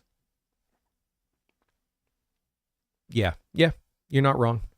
Yeah, you're not wrong. I would have given them a vacation, but I don't think I would have permanently banned their accounts. The rollback, though, is absolutely the right thing to do, especially with this last exploit. I don't remember which YouTuber I was watching, but he was talking about, I didn't see this, so this is, take it with a grain of salt. It's basically hearsay, but he watched I don't know if it was a stream or a YouTube video. It was in the dark zone. They were up against someone with something ridiculous like 200,000 or 300,000 SHD levels. Because of that, he had so much health. He was running an all-red build with perfect glass cannon, and it took 8 really good players to take him down, and it took them a long time to take him down. So that is the nature of the unfair advantage that can be gained with an exploit like what they just had happen, which is kind of why I think they went to the extreme measures that they did. But like you said, the rollback was definitely warranted. It can be argued that the permabans are on the harsh end of the spectrum, especially if you give them a vacation and roll them back to where their last legitimate number was. Then nothing is gained by them. And as you said, it'll piss them off and they may leave anyway. I don't enjoy games that end up with that hyper toxic environment, but part of that is just I did it for so long. I played Sniper Elite, the original game, for a long time, and there were a lot of wall hackers and trigger bot users back then. I played clean. The clan that I was in played clean. We were good enough that we could manage them. But it was at times very frustrating that, they know when you're about to break cover and you're dead before you get a half a step into a room because they can see you coming because they're wall hacking. And if they're also using the trigger bot, as soon as the crosshair with a shader pack, as soon as the crosshairs change color, the gun fires by itself and you're dead. So that was extremely frustrating. And then APB Reloaded is another one where it's just highly frustrating and toxic, because if you run together a couple of lucky shots, you get accused of hacking. And it just, like I said, it was no fun. I stopped playing it altogether. It was, when I feel very masochistic, I'll load it back up and go in and play it. It's got a really cool system for character customization and car customization. It's on paper, it's a fun game, but it's no fun to play anymore.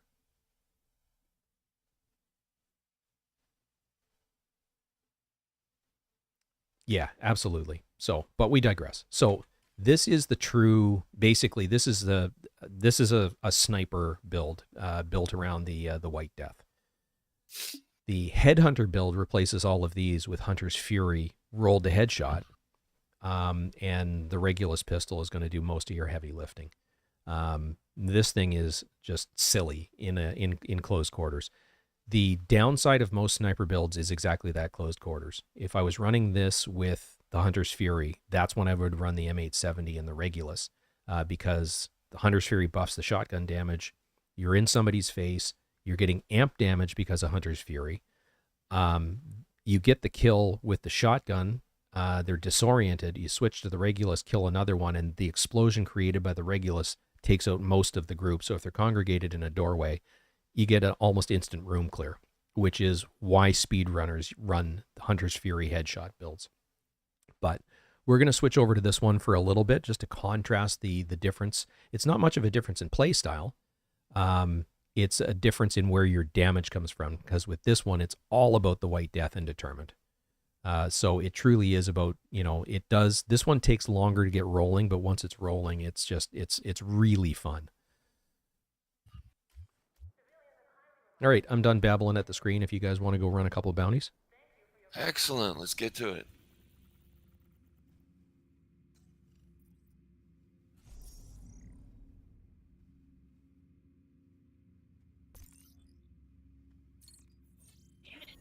The first bunch are all in this zone. Okay. Straight north of the White House. Oh, no. You don't have the classified missions. No, I do not. Oh, boy. And we're only on hard. Well, we can fix that.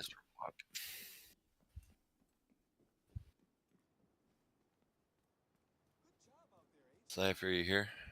Yes. Okay, we're going up north for that bounty.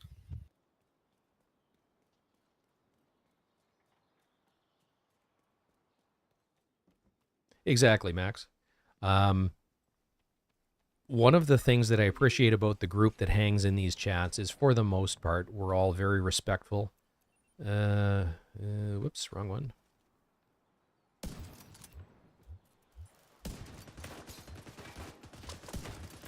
These guys are all helmeted, damn it. There's one. I don't know that we're going to keep that procced long enough. So I'm basically running from target to target where I can here.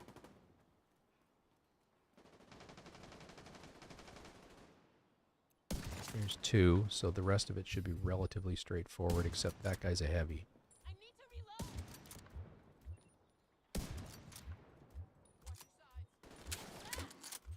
You're good with names, you just need bounties, right? Yeah, and I need headshots, so...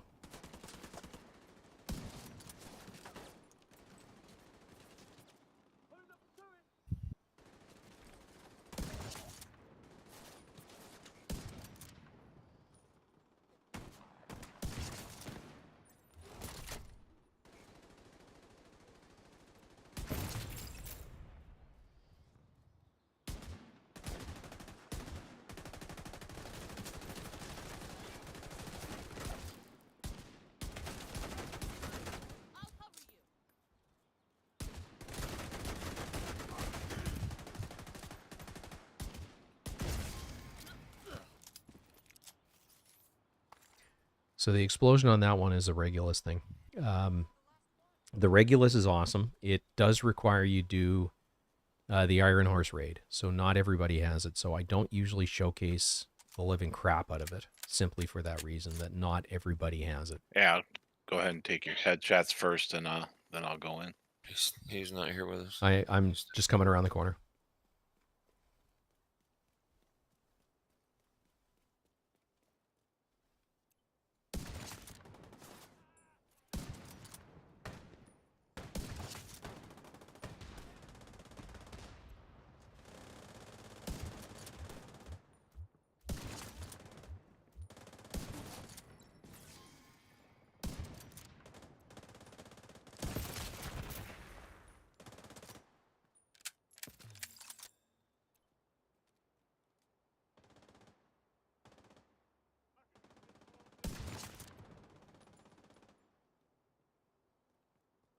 I wanted to hear what you could do.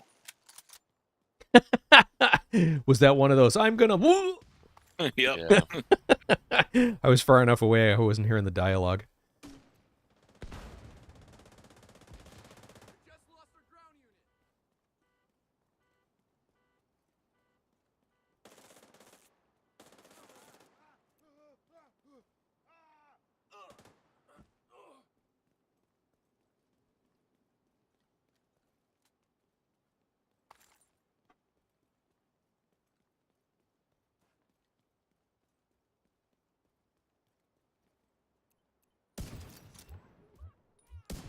Missed. Got that one. Missed that one. I threw that one, basically, is what happened.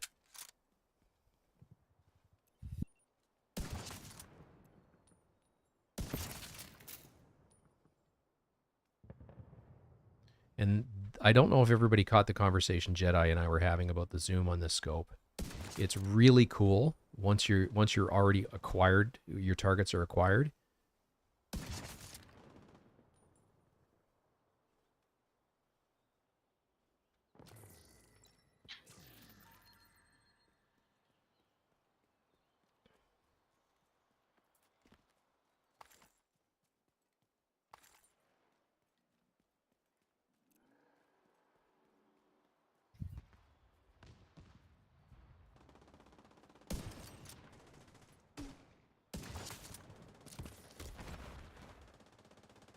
Target spotted, Sheriff.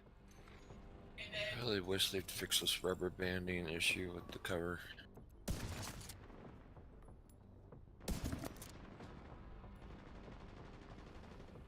Missed. Did not miss. Rogue blinder firefly detected. Hostile blinder firefly detected.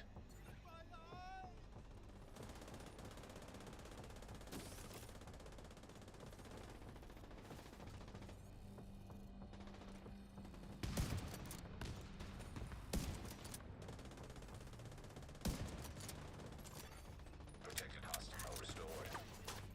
That's your target.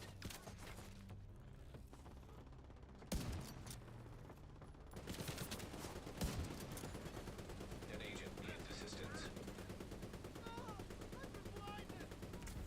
He's over where I'm at. Rogue bombardier drone detected. Hostile bombardier drone detected.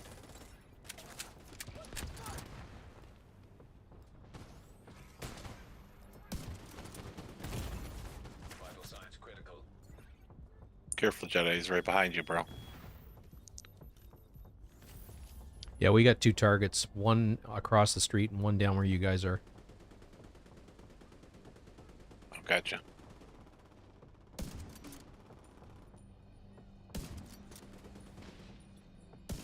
-1.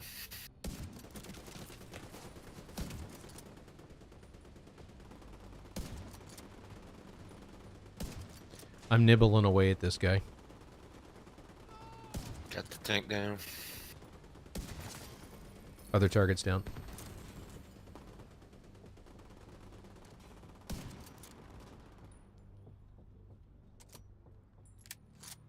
That appears to be done. Classified assignment location detected.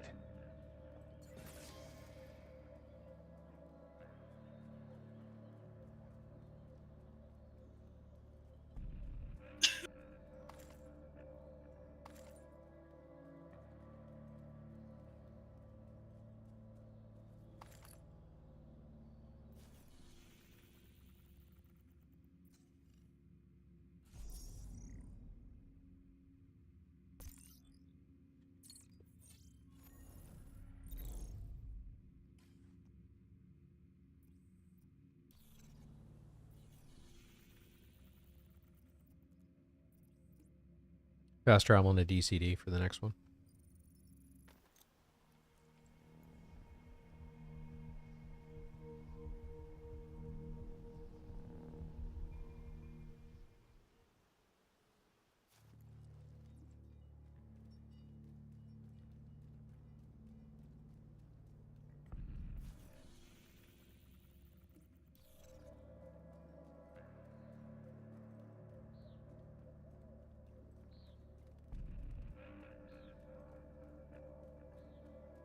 So I'll see if I can get a couple of Regulus kills in here. If they're grouped up, just so that you can see what it does. So we'll try it with this group. Target is near you, Agent. Heavy ammunition detected. That's why the Regulus works so well for speedrunning.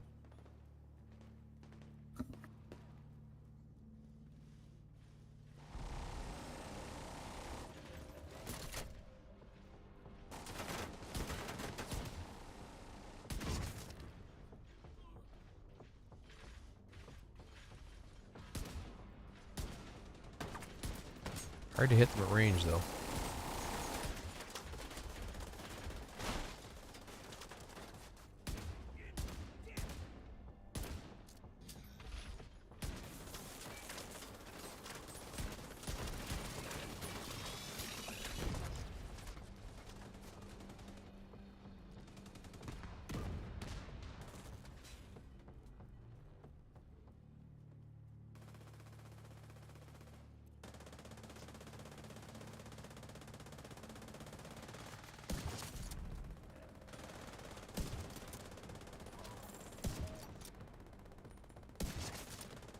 Yeah, my drone kicked this off. Sorry about that. Oh, it's horrible. Damn drone. I know. Sit, Ubu. Sit. Yeah, bad dog.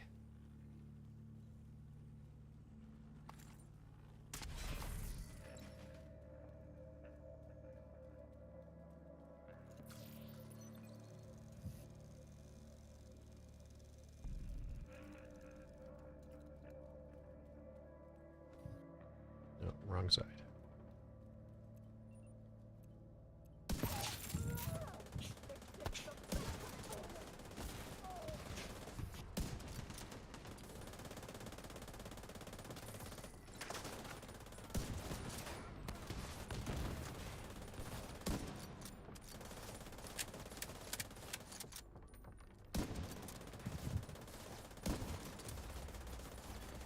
Hostile protection restored.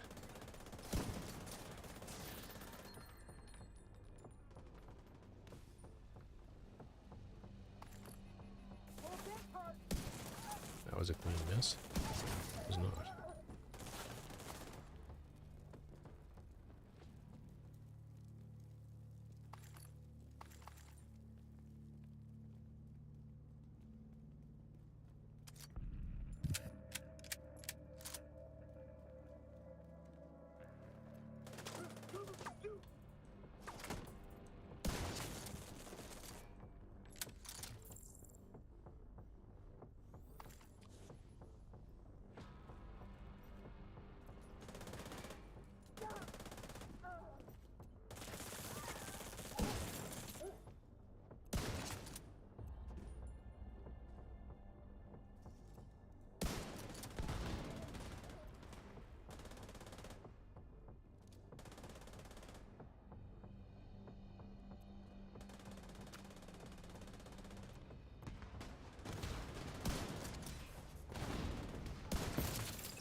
We got people under us.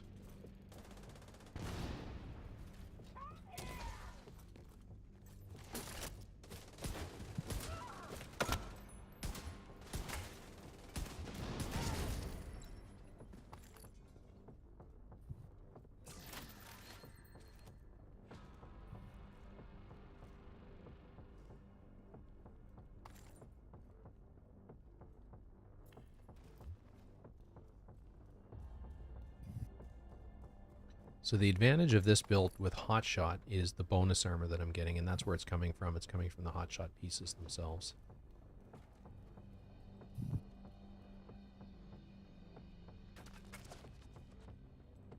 And I can't remember how to get there. Is it from downstairs, guys? It's up. No, it's outside. Doorways. There's no way back there. I don't think so. It's just a loot closet. Oh, you're supposed to exit out of the window.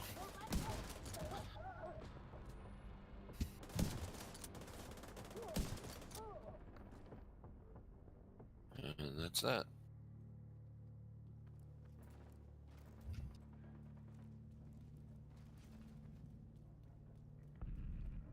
Did we get both of them?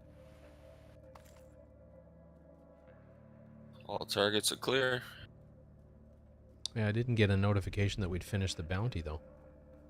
Yeah, that's for the UI bug. Check your, see how many more you need, meat.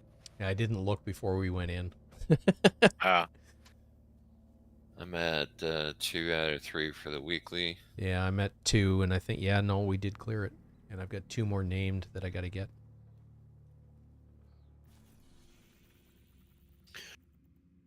Okay, what's next?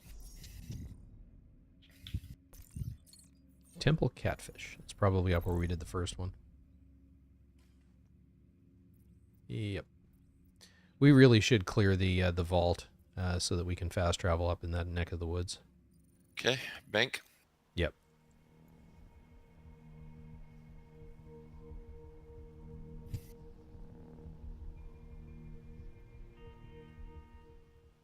Yeah, all you gotta do is click on the door for the classified assignment, and then you can fast travel to that. Even if you don't own it? Well, if you haven't bought that particular content, then no, it won't be unlocked for you. Yeah, and I don't. I never did. Okay. Thank you. But you are a subscriber, though, right? No. I bought the base game, and then I bought the Warlords DLC, and that's as much as I purchased. Target near you. Yeah, I think that's as much as I purchased too, and I got the classifieds. I mean, there is no subscription to this game, so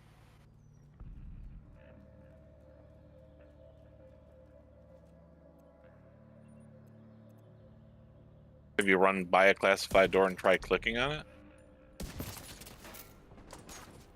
You bought the season pass, right? Yep.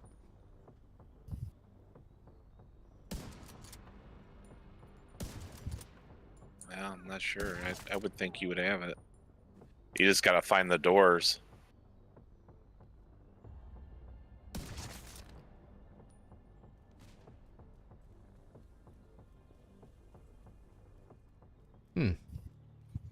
Well, then I'm heading over in that direction. Because I've never, ever, ever played them. Have you ever even looked for them? No.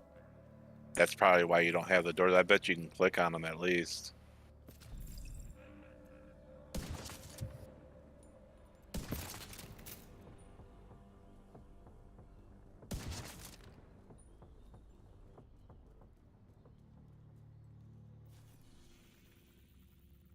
Agent, it looks like the True Sons have set up an armory in the National Bond Bank. We need you to secure the location and destroy that munitions stockpile. Sorry, everyone in the stream. I have seen a squirrel, and I'm chasing it. Yeah, and we can do it during my session too. I can run you around to them if it works out for you.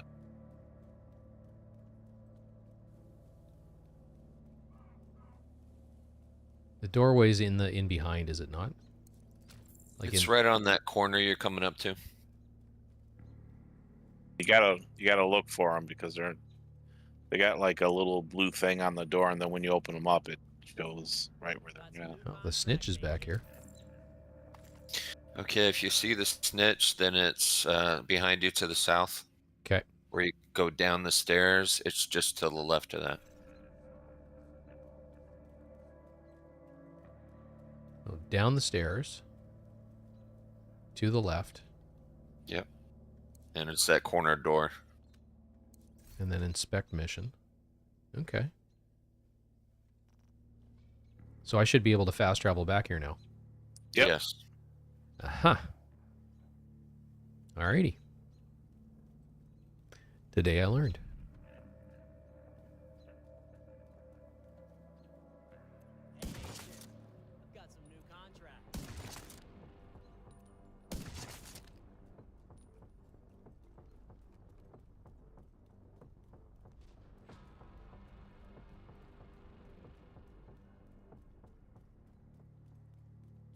Now, this is I'm not certain because I haven't spent a lot of time running with it, but I don't think the TAC 50 hits nearly as hard. But we're going to get I'm going to get a true headshot, and then I'm going to switch to it.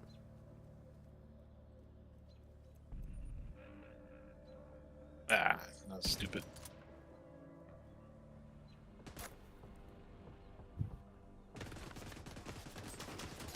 I'm down. Jedi, I'll call back. Oh, I got you. This is not going to end well. Nope.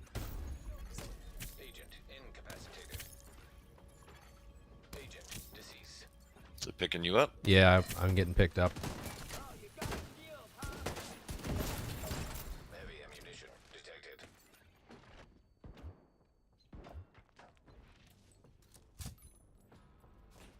Oh, there's someone right next to me. Well, luckily my hive was already down.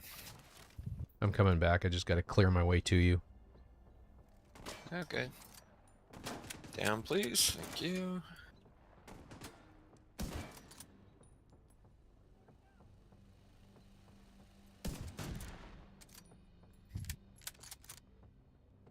My only aspect of survivability, other than the res hive, is the death grips, and they don't always work as advertised.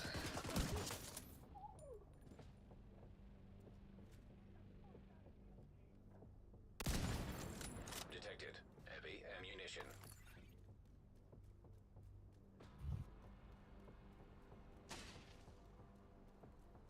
Where are you guys? Right in front of the Right vault. outside the CP. Oh, okay. I'm in cover right now.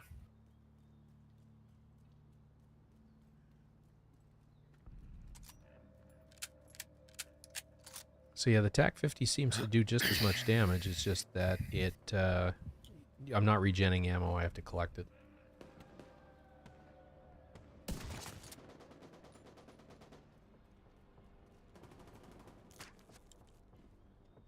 Initial wave was cleared.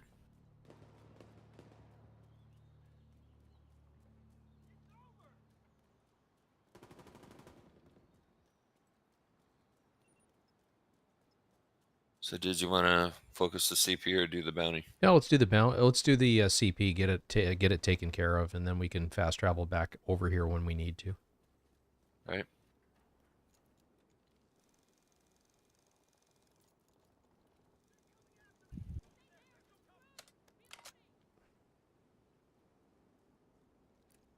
All set.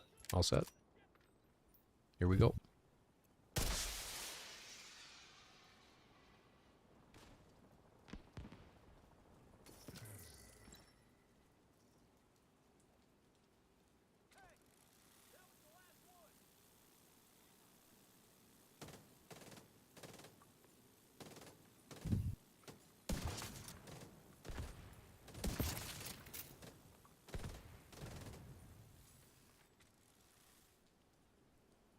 So what I find is zoom out slightly for target acquisition in scope.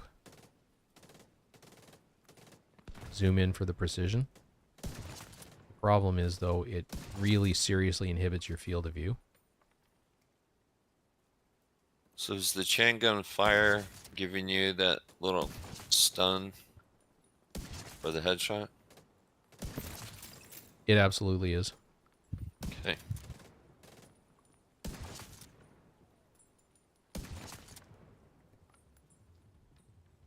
Yeah, I was rolling right along there. I get both the chest and determined procced, and it just, yeah. Cool. Yep. All right. I am no longer getting messages that we've finished missions. I've got the 3 big or 4 big bold yellow lines on the screen. Yep. That's the UI bug I was telling you about. Yeah.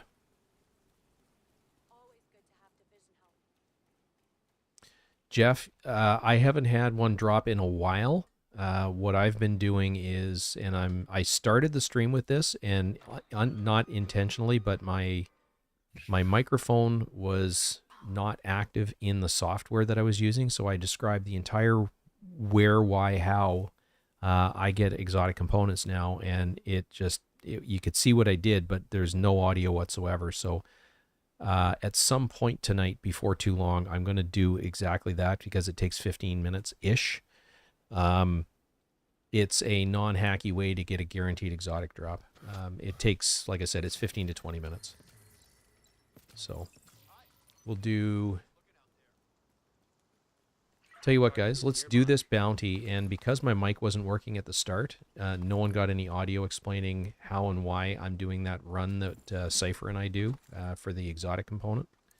So I'm going to redo that portion at some point, so basically take a 15-minute break, and then we'll come back to the group stuff. Missed it. Pushed the shot. Missed it. He moved.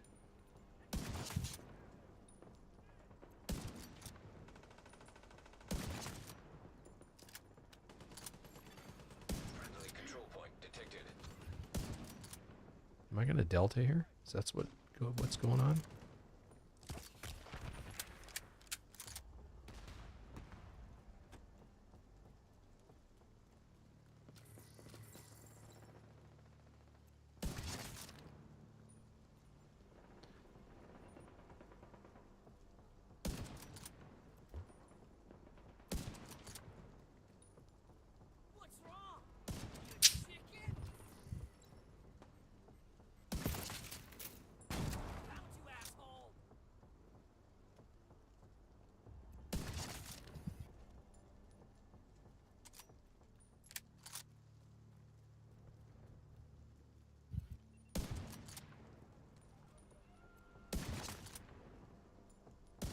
Missed that one wide.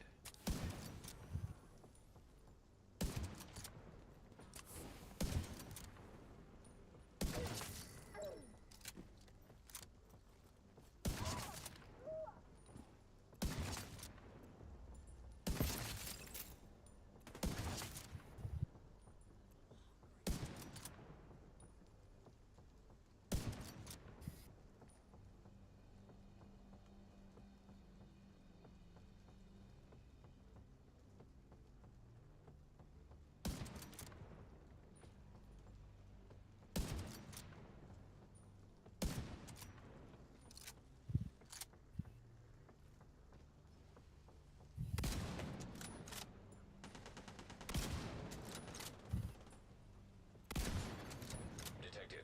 Heavy ammunition.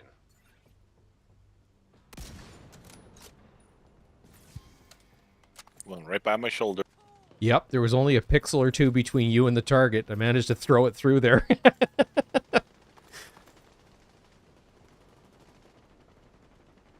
You can actually see the bullets when they go by. It leaves like a little wake. You know, like with compacting the air or whatever. See, that's exactly what it's doing in real life.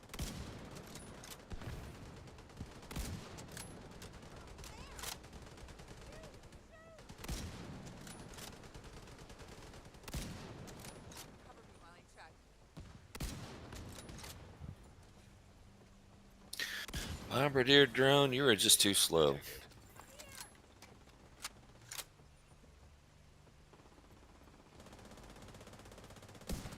Missed it.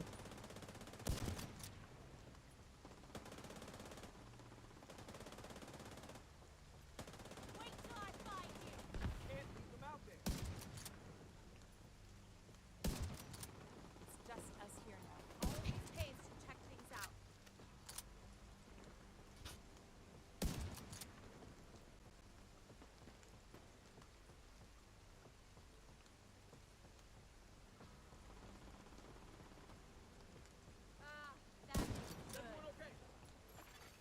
Rogue sniper turret detected. Hostile sniper turret detected.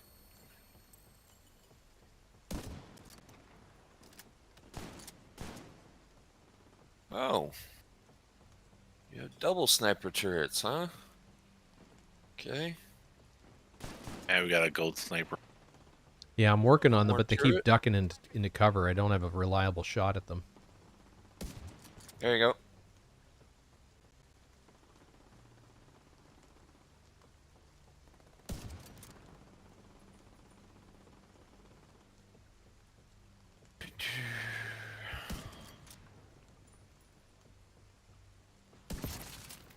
Sniper down. Surprise, you have company. Right?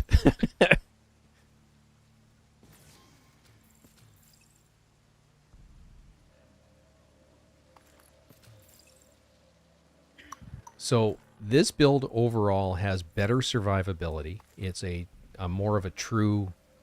Hey, me, I'm going to travel up to the nightclub so that you can get that one. Okay. For the north end. Okay. It's about halfway between Cranes and Red Dragon, I think. Okay. It's called Ten's Nightclub. It's... Oh, my game decided to crash. An agent has disconnected. Isn't that lovely? Well, let's take this opportunity. I'm going to go back to a new character and show everybody how I get my can get exotic components on demand. Okay. So I will. I'm just going to park myself in the other room, and I'll jump back in as soon as I'm done. It'll be about 20 minutes.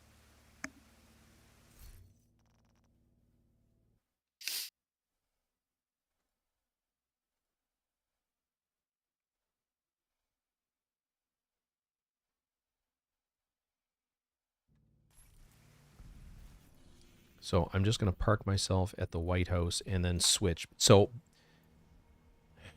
3-4 months ago, you could do the General Anderson mission and you had a guaranteed exotic drop. It would take 15 minutes. Cypher and I have been, and this is Cypher's idea, or what he started to do, and I tagged along and did the same thing. The one guaranteed way that you can get an exotic is with the SHD requisition, and the easiest way to reset that is a new character. So if you have the space to do this, basically roll a new agent on the main campaign. I'm not going to spend any time whatsoever picking what this agent looks like. So I'm going to go through this as rapidly as possible. But you get them to the White House. There's 2 requirements in order to boost to level 30. There's a couple of requirements, but you have to have the Warlords DLC. That's one of the things that gives you the ability to boost a character to level 30. When you get to the White House or to the base of operations or BOO or whatever term you want to use, the 2 things that you have to do before you can boost is go speak to Manny and then go to the quartermaster and equip your first skill. Once you've done that, you can boost to 30. So that's basically all I'm going to do here. This is just as rapid as possible or as efficient as possible, a run to the White House. And then I'm going to boost to level 30. Got in position! Coming from behind that barrier! Oh, they keep coming! Hold the line! Incoming hostiles! Keep firing and take them out! Watch your flank!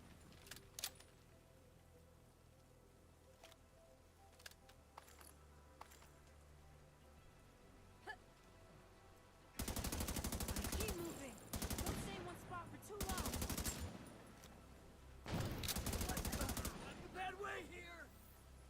So again, it's not about getting all the kills in the room. It's about quickly getting through the content and skipping where you can through the cutscenes. It's been 7 months since the outbreak. Last week was really, really easy because it was you need receiver components. There's a couple of other items that you need, but you needed components. And we've got a really good run that gives you all the components that you need. I was doing it in about 13.5 to 15 minutes, depending on RNG. This one takes a little longer because this week it's food, and there's 3 places. You need 12 Tupperware containers of food to get the 250 that you need. Now, the advantage of the Anderson mission at the time was it was basically free because you put the time in. You didn't have to use anything of your, there was no components that you needed to use. And you came out the other side with a guaranteed exotic drop, which you could keep or break down.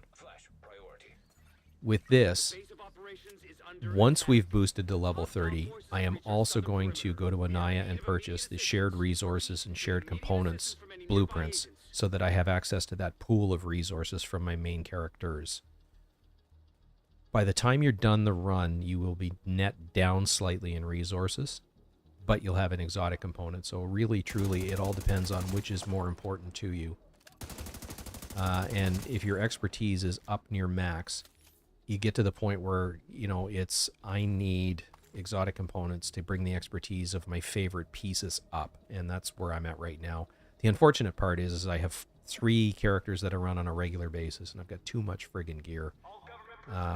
So an awful lot of it is, somewhere between 10 expertise 10 and 15 because that's all I could get it to with the available resources. 10 is just receiver components, I've got eyes on a basically. division agent heading north toward the White House. Receiver components, steel, Looks like they've cut down a titanium, group of hyenas and that are then headed this way. the flags. And I forget what they're called. I just call them flags.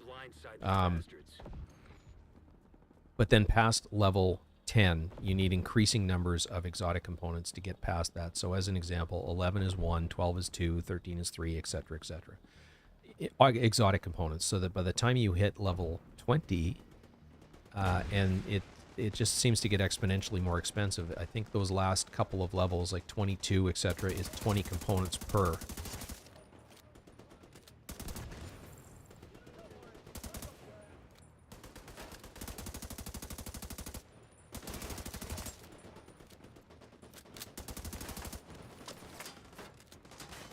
Yeah, it becomes all about components. Now, like I said, this is an investment in time of about 20 minutes, and you get one exotic component. So it's not... The problem that I have with some of the other ways to get it, you know, you do heroic control points, and there's only a 10% chance that it's going to drop.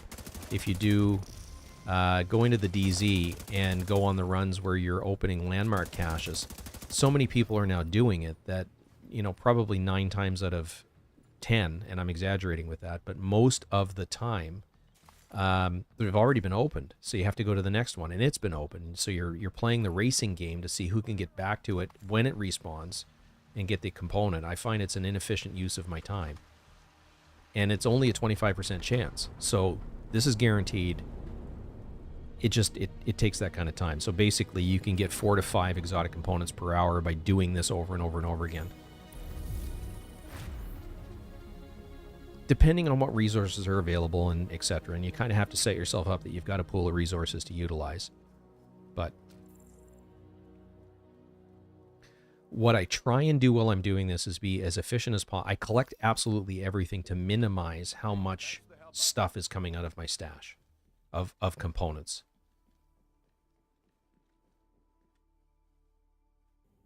And I forgot to look at the clock to see what time it was when I started doing this. But you can see it's relatively quick, and yeah, I'm talking my way through it, but still I'm being as efficient as possible. Don't want the pulse, I want the turret.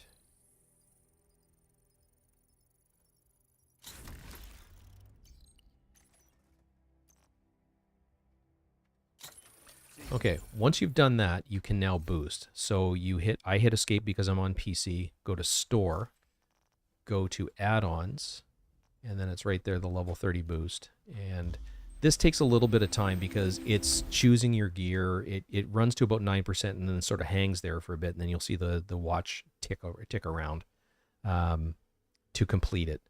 Once I've boosted to 30, I go to Anaya immediately and purchase the shared account. Blueprints is not required. Really, all you need is shared account resources, but I buy them both because they're 11 credits and the character has 100 on it. So I also have all the DC keys, so I go over and grab the shield splinterer simply for the receiver components. Again, it's about being efficient. And then from there, there's 3 stops we're going to make to get the required food to complete the project. Agent, when you got a minute, come and see me at the White House. I'm working on some new equipment and could use... Now, I also stop here and apply the levels to the specialization that's highlighted. It by default is always demolitionist, but if you don't do this, you're missing out on 15% weapon damage, and if you run into a patrol or something like that, this may be the difference. I always only go as far as 155 out of 65. I never get the pistol. I don't any longer anyway get the pistol. I just find it's clutter. I never use them, so that's as far as I go. The last 10 points are what unlocks the pistol, so I just don't bother. From there, come around the corner to Anaya. Shared account blueprints and materials, and then, and I don't know if I can spacebar through this. I can. So there's 3 nodes that we're gonna go to, and I'll show you them first, and then we're just gonna go do it. So the first one is right here. So we're gonna fast travel to the settlement, run through the settlement, come out that door, and then it's just down around the corner. Then that gives you, I think that one is 5 Tupperware containers. The next one is right here by the 1040 safe house, but I fast travel to Jefferson Trade because you don't have to come up through the stairwell, and there's also a possibility of getting the loot goblin to spawn in this street. The last one is right beside the last stop safe house. It is basically right across the street. So the way these go is this is going to give us about 300 food, which we need 250 for the project. So that's basically what we do, and we try and do it as efficiently as possible because this is all about, using your time efficiently so that you can do this more than once. When I'm in the mode to do this, basically this is what I do first thing in the morning now is I get up, roll a new character, run through this while I'm waiting for my coffee machine to warm up, have a coffee. If I want, I'll run it again, or I start just messing around with, if there's a global event on, I'll do, some stuff basically. I don't bother with the phones coming through here because I'm not going to get enough XP before I delete the character to get to the next level or to get a cache. So I don't bother because it's not about that. It's about speeding through it and then, again, being efficient with your time. Electronic device detected.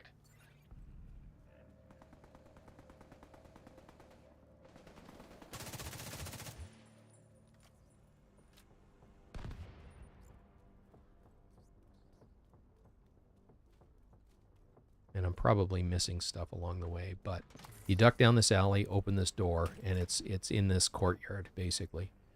There is something over here, a couple things over here, rather.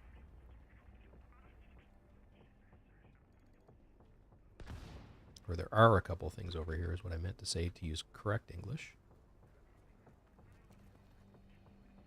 And then it's basically you go around the perimeter. There's one inside, and then there's 3 or 4 outside.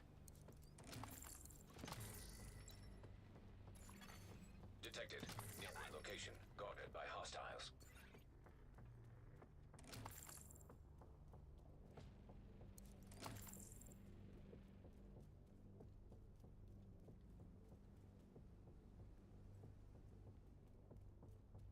I can't remember where the last one is or if I've missed it.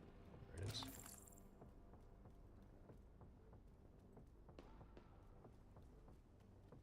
All right. I've gotten all the ones from here. Then it's on to Jefferson Trade Center.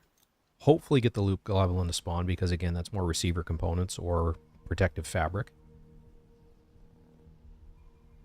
And then it's over to the last stop, ironically. Or perhaps in my case, not ironically. So if you head over toward the police car over here, that's where he spawns. But you have to head off in that direction first, it seems.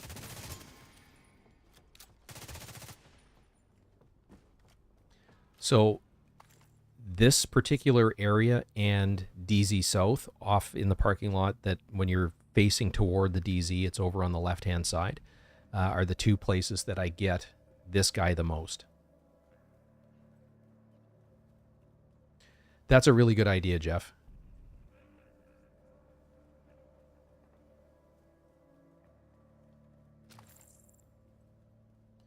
Now, the snitch can also be found right back here behind this car. If he's here, he would be right where I'm standing right now. So this is another place that you can find, one of the places that the snitch will spawn.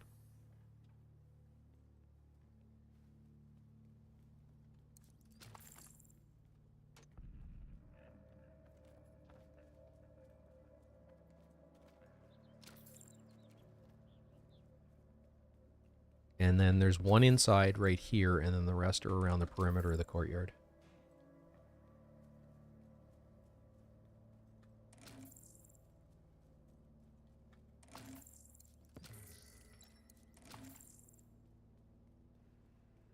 Yeah, absolutely. I take all my favorites to 10 and then decide from there which way I'm going to go from there. So around the perimeter, one inside where I'm facing in that building, and then one right here in the middle. And then the last place we go is to the last stop.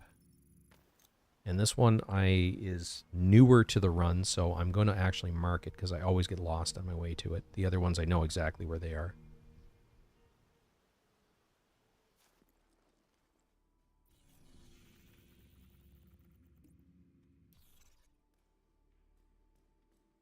It's pretty straightforward, but it's a convoluted exit from the safe house, which is fairly typical of most safe houses, which is why I will pretty much always go to a mission if given the option.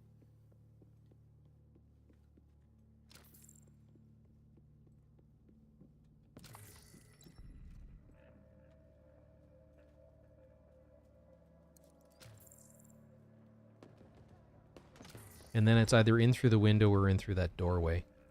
And then it's around the back. It's an area where you can... I don't remember if it's a bounty or it's a territory control also appears up in that area, but it's also a food area. There's only 4 up there.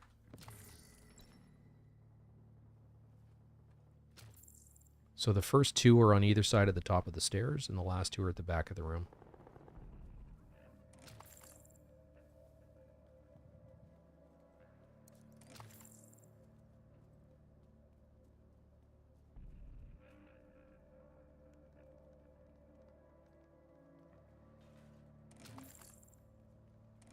So that's the lot. So the way I always do this is I open my map, go to the Projects tab, SHD Requisition, and you can see I said 300. The last time I did this run, I must have missed one because I think I had 301 or 305, but regardless, you've got more than enough.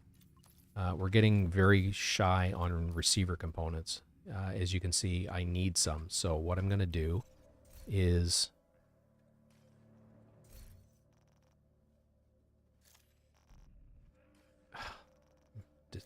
Come on, dismiss. Go to my loadouts. I forgot to do it. Damn it. Normally what I'll do is I will actually make a loadout right at the start of all the gray gear so that I can put it all back on at the end of this very, very quickly.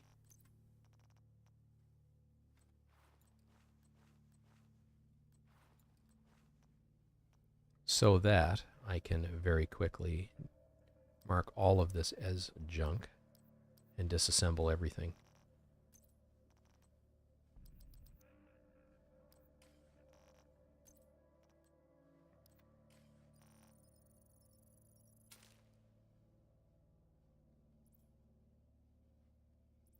So we're now back to our level 0 gear, and we may as well get that one as well. We go back to the map. And before I do this again, I'm going to make sure that I have more than enough receiver components. So now back in here, we've got the exotic cache for the projects. So we've got a Ridgeway's Pride and a named item. So we got the Punch Drunk, and it's actually decently rolled, but it's gear score 505, so it's...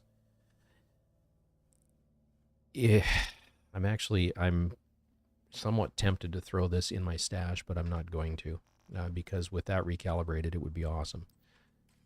So there is a resource, or sorry, an exotic component. All I do from there is just exactly what you're about to see. Log out and delete the character and rinse and repeat.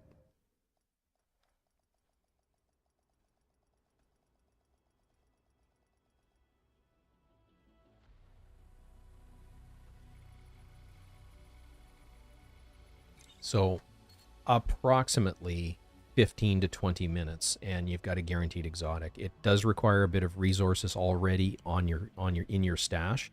I would make sure that I had enough receiver components that I'm not going to run out like I just did. At this point, I will actually go on a...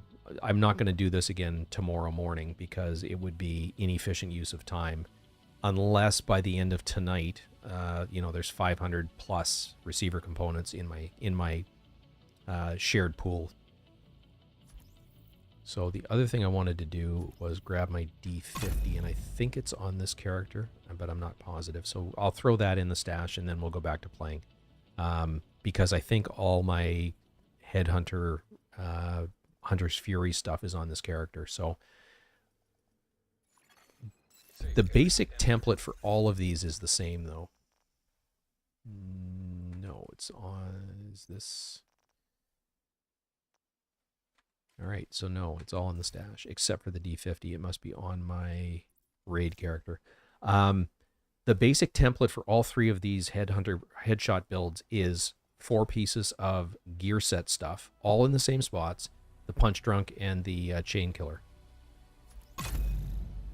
And they all do slightly different things. The hotshot version is going to give you your best survivability because you do get bonus armor and you get a reload, so your uptime is better. You're going to do better DPS. That one tends to work better in a group once you've, especially if you can coordinate and say, I need 2 headshot kills before you guys open up. And again, my clan will absolutely do that we'll do that for anybody. Entering safe area. And there's my D50. So I'm going to throw on the Prophet just as a placeholder. I used to run the Regulus here, but this character now with my raid DPS build is now running the St. Elmo's engine, so I can't equip 2 exotic firearms. So that's the reason the D50 ended up over on this character.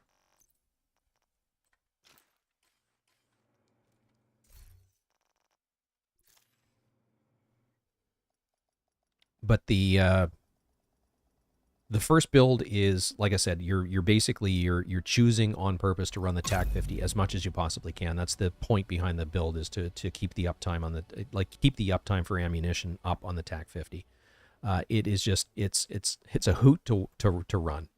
It does incredible damage. You get some huge damage numbers, and it's kind of it's very satisfying to watch the NPCs disintegrate.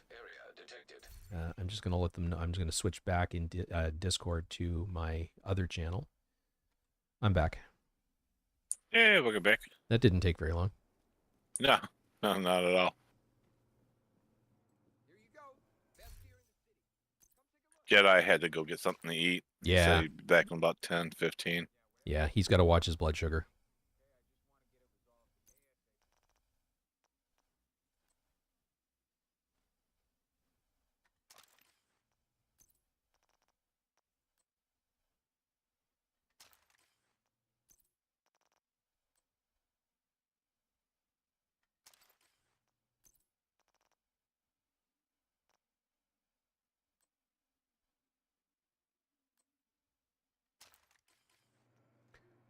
So I'm just going to equip these, and you can see a couple of them have been re-rolled for other gear set or different builds, but I'm going to equip this stuff. Actually, I'm going to clean my inventory out first and foremost.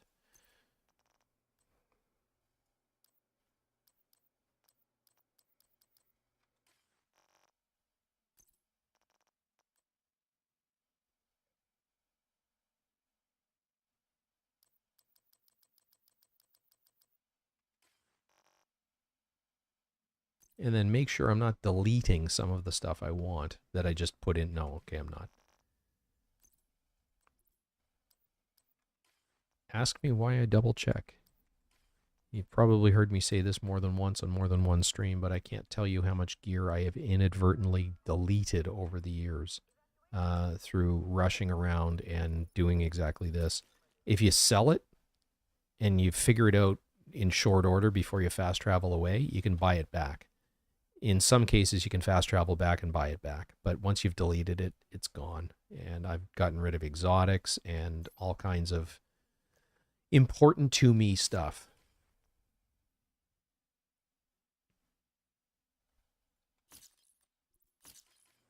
So. What was that? What now? Oh, I thought you said something. No. I'm watching a video right now.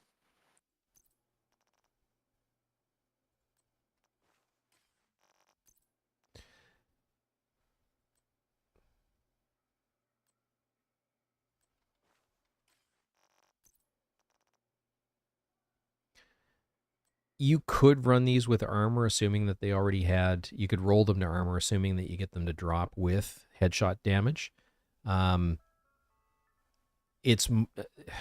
These types of builds are more about the headshot damage than the weapon damage, but I would rather run the headshot damage side of things, just to ensure I get what I need. So there was one or two that needed to be recalibrated. The backpack is good. The gloves need to go back to headshot damage.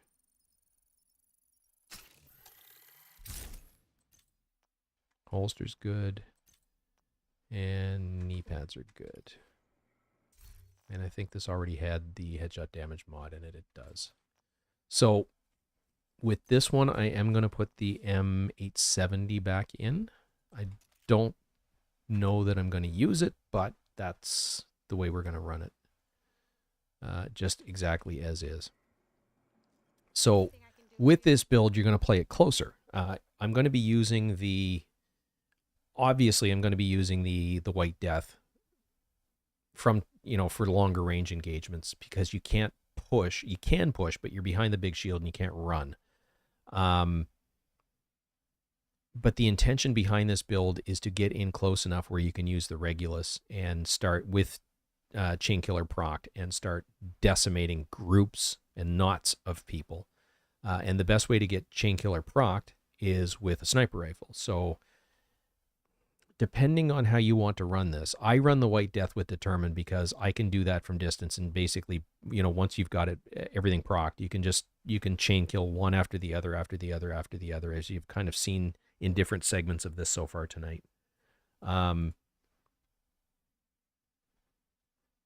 you're welcome, Jeff. Absolutely welcome. I actually did it at the very first part of the stream, and unfortunately, for whatever reason, OBS decided to drop my audio input device from the list, and I'm babbling away and nothing's going out live. No one could hear me. So it was more important to rerun it so that it's recorded so that you can come back and rewatch it. But the concepts, I think, are easily understood. It's basically just roll a new character, get it to the White House, boost it to level 30, run around and collect everything you need, and then get your exotic component, break it down, and delete the character, basically. So with this build, it can be run right up in people's faces, because that's how, that's the beauty of Hunter's Fury with the Apex Predator. You get amplified damage if you're within 15 meters of the enemies, so you can play it much tighter. The intention behind it is to play it tight with the Regulus, or the D50 with Determined, either or. D50 is probably what most people are going to choose to use, so that's actually the way I'm going to configure it for this playthrough. Because again, not everybody has the Regulus. I didn't have it until this year, and I've been playing the game since it launched, basically. I just made I made the decision that I was going to play the raid. So I joined Tuxedo Bandito's Discord and did my first couple of playthroughs with that group of people. And I think it was 3 runs through Iron Horse, and I had the Regulus crafted. Part of the reason, it was actually more than that, because at the time the crafting mechanic for the Regulus was bugged and we were waiting for it to get fixed. But this also gives you your blueprints for the Foundry Bulwark and Future Initiative gear sets. So it is worthwhile doing, and it's actually in a group situation like that where they're basically shepherding you through. It's not hard. You're not going to, it's confusing because some of the mechanics went sailing straight over my head. It was just basically, it was show up with a good DPS build, and what they're looking for is an all red DPS build, not a gear set DPS build, because when the NPCs spawn, you don't have time to build striker stacks or heartbreaker stacks. You need to be at your max DPS already. So it's all red. And the recommendation is a minimum of 50% crit chance and 150% crit damage, all red, running an assault rifle. Coyotes if you have it, because you can get, if 3 people are running them and they're all at 3 different distances from the targets they're shooting, all 3 of the Coyotes buffs will proc for the entire group simultaneously.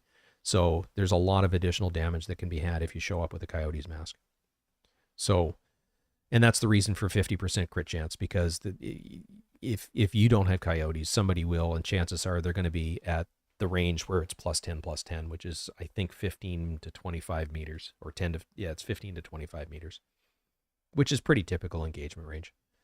Anyway, basically all they tell you after that is sit here or park yourself approximately here and shoot everything that comes through that door. It was like, oh, I can do that. So I still don't fully have my head wrapped around some of the Iron Horse mechanics. But I've done, I'm not certain, I've done 8 or 10 raids now, or of the Iron Horse.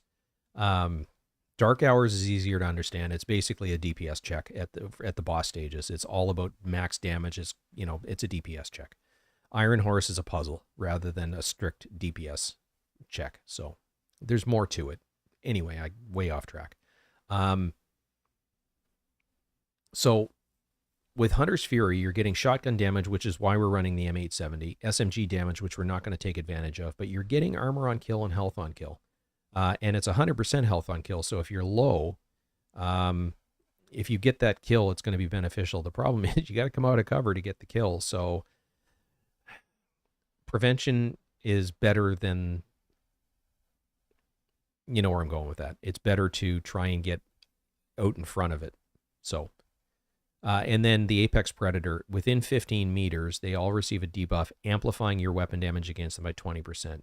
Killing a debuffed enemy with your weapon disorients other enemies within 5 meters and further amplifies weapon damage by 5% for 10 seconds, stacking up to 5 times. So if you disorient 5 people, 25% additional amplified damage for 10 seconds. So fairly powerful in close range. Now with the backpack, it increases the radius of disorient from 5 to 10 meters. So again, that's the reason for choosing the backpack. We're using it, though, as a headhunter build. So we're going to be on purpose going after headshots so that we get kills really quickly. And again, the speedrunners use the Regulus because, and you've seen me do it a couple of times, you get, if you've got a knot of them together and you get that headshot kill, the Regulus talent, a headshot kill creates a 5-meter explosion, dealing 400% weapon damage and applying bleed to all enemies hit. So again, if you hit the purple guy in the middle of the group, all the reds are dead. And chances are the gold, if they're in a group of gold, they may be dead as well. If not, they're bleeding, so they can't move as quickly and they can't aim down sights. So this is why the speedrunners utilize this mechanic in their speedruns, but they don't really miss much, if at all. So I'm not that guy. I throw and push shots all the time because I get excited, if you will. And again, I'm trying to force the shots rather than just letting the shots happen. When I let the shots happen, I hit what I'm trying to hit. So anyway, this is more of what I would call a headhunter build rather than a sniper build. You can definitely snipe with it, but it's all about headshots with all 3 weapons, but for different reasons. So the M870 takes a little bit of getting used to at close range because of the scope that we're running. And if you're not comfortable running the CQB-SS scope, which one is it? There is a dot scope, which also adds headshot damage. This one. So this would be my recommendation if you're not used to running a higher mag scope.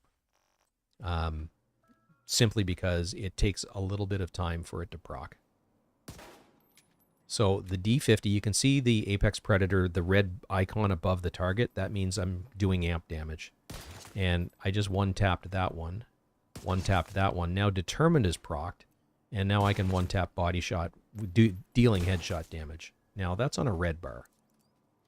So let's jump it up by 2. So that one was, yeah, you can see that it just procs over and over and over and just keeps on procking. Even up to and including named.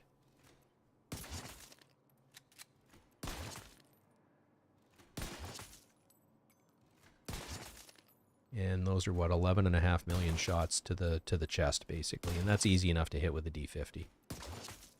So that would be done from behind the big shield, and basically it's not that you're immune, but as long as you keep people at arm's length in front of you, you're basically just decimating things out in front of you. And you can see it's even giving like a slightly silly DPS number overall.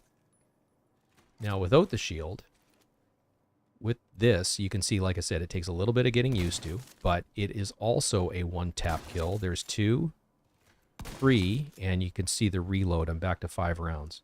So again, you've now got a shotgun that does not require you to reload it, assuming that you're hitting your headshots. So there's that one. The other scope decreases the total amount of headshot damage, but it gives you a dot crosshair rather than a full mag scope.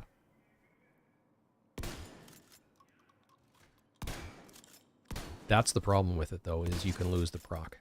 And then it doesn't give you a whole lot of leeway because there's only 5 rounds in the magazine. So my preferred way to run it is with the CQBSS scope, because you're dealing 30% additional headshot damage. So it's that little bit of cushion, and you're on target. It's easier to hit the headshot. I don't think the spread of the pellets is any tighter, but if the circle's that, where's the camera? If the circle's that big around somebody's head, it's easier to be off slightly one way or the other and miss with some pellets versus this. It's chances are I'm dead center in the center of the forehead, and those pellets are going to hit the target. So, and it also does additional headshot damage. You could run the 12x scope. I just find that the field of view is so restricted at that point that it starts to become uncomfortable. This is a good compromise. So this is how I run my Headhunter build. I'm running the Revive Hive for the obvious reason, but that's basic. That is this build. This one is actually a pretty decent general purpose build for running open world stuff, because you're running and gunning basically, and with Determine proct, it's very, very easy to get through content. So with this, to get used to it, I'd run on hard with probably 2 directives. If you're going for XP, and see how comfortable you are with it, and then increase it to challenging, leave the 2 directives. And if you can manage to do the heroic with 2 directives, try 3 directives. And then, it's basically see where your comfort zone is and how far you can push it. Hard with 2 or 3 directives, and every 3rd or 4th thing that you do is going to give you a level. And I find that it's especially if I want to shut my brain off completely and not really have to worry or think about it. That's what I'll do, is I'll run 2 directives on hard or challenging and just run around with a build like this, because it's easy and fun. And if you're grinding for XP, the content had better be fun, or it's just a grind. And that's the type of things that make me a little bit mental, in terms of, I get to the point where it's like, yeah, no, I'm going to go do something. I'm going to play a different game, as an example. And that's sort of what happened to me the last time, is I started playing Terraria with my missus, and a year later I came back to the game. And, I played Terraria with her. I played Minecraft with my son. I played a bunch of other games, and then finally went, oh yeah, I missed Division. So I eventually came back to it. Anyway, I'm done Babel and Cypher. If you want to go run some more bounties, I've still got 7 to do. Yeah, sure. Let me jump back out of this. No, finish what you're doing. I'm going to take a quick bio, and I will be right back. All right, sounds good. And again, to the people that are watching on screen, very 2-minute break at the max, and I'll be back.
All right, I'm back. Yeah, welcome back. Just cleaning out my bags a little bit. And that worked. I can now fast travel to that National Bond Armory. Excellent.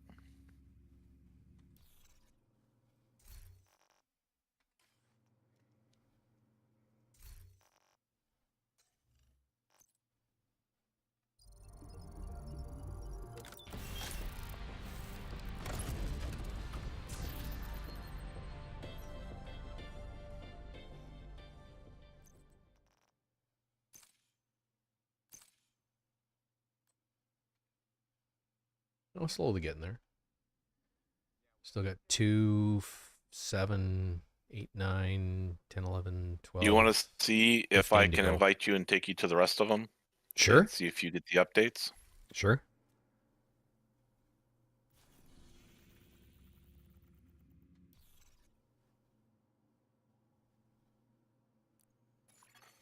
Invite to another agent's group. Receive. Denied. Who's? So, go ahead. I was just going to be a chucklehead and say, "Who's this cipher fucker?" I don't want to join his group. Right. So I'll take you up to this one, I think, next. I think maybe this is the one that didn't Jedi get you one? No, he was on his way to. Oh, I can see them all now because they all show up on your map. I wonder if you can call to him on my map. I can't. I can call to you, but I can't call to it because I haven't clicked on it yet. Right. Okay.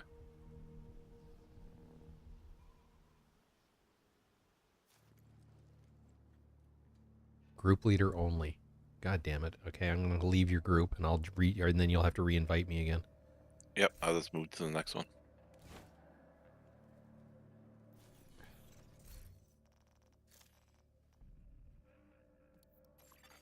You have left the group.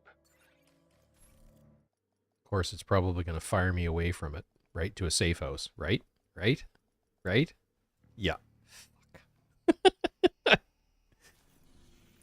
Oh, jeez. Oh. So can you call back to that? Can you still see it if you rejoin my group? Yeah. If I rejoin your group, I won't be able to see them. Do you know where they are approximately? Let me put myself there, and I'll mark the spot.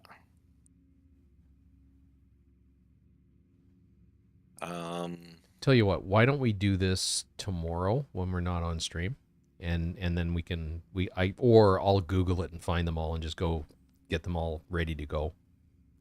Right on. That's my project for the morning.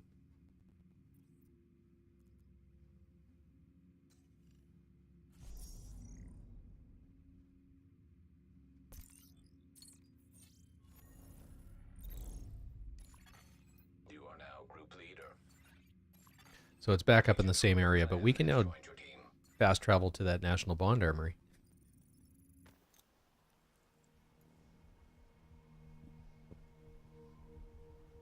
Excuse me. So this is the third version of subtle differences in the build. Oh, excuse me.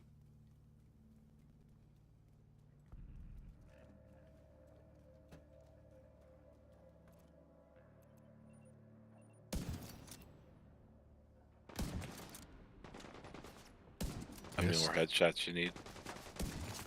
One more.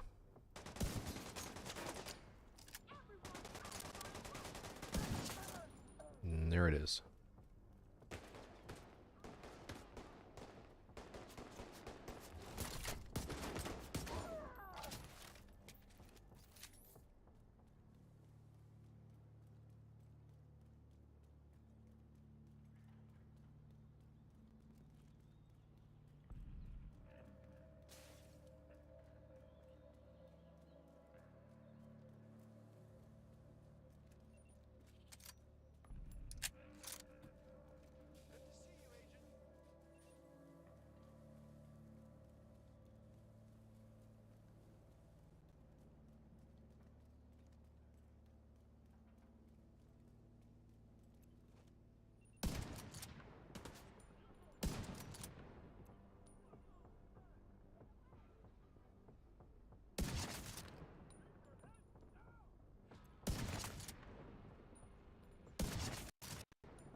This is where it sucks.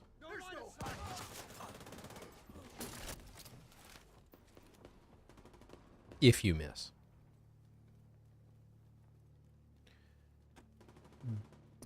The thing that I need to take my own advice on this is slow my shots down, because, you know, as is true in anything with shooting, slow is smooth, smooth is fast, actually. Missed it. So take my own advice, slow my shots down. They're all reds and purples, so it's hard to get that first kill on them.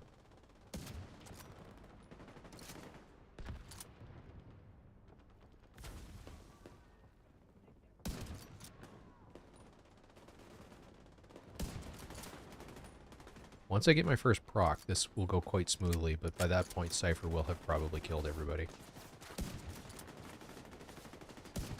There we go.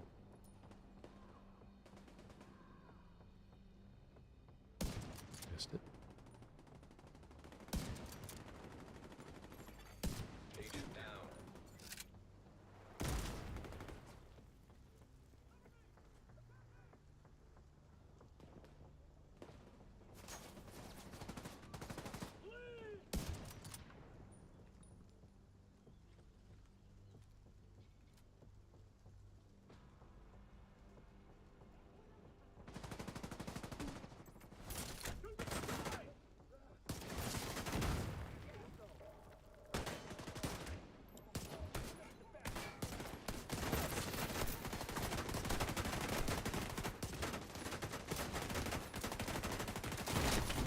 Now I'm in deep shit. Medical assistance needed. You probably didn't want to call on me. Yeah, I had no other choice. I know. That or run back.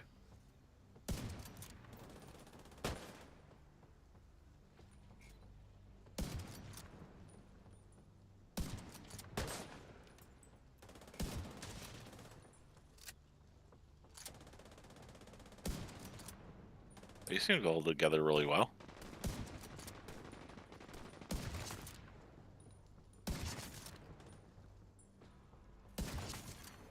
Detected. The control point in proximity. The thing with any of these builds is you must have 2 headshots in order to get it rolling. Once it's rolling, it's fantastic. It's getting it rolling. And it's not missing your shots like I've been doing.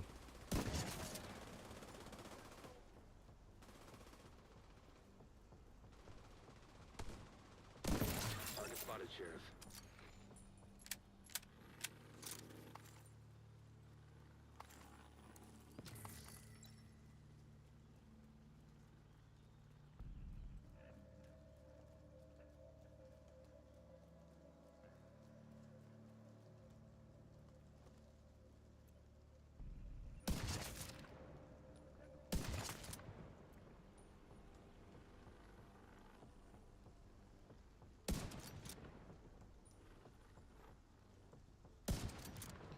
Not hitting through that car.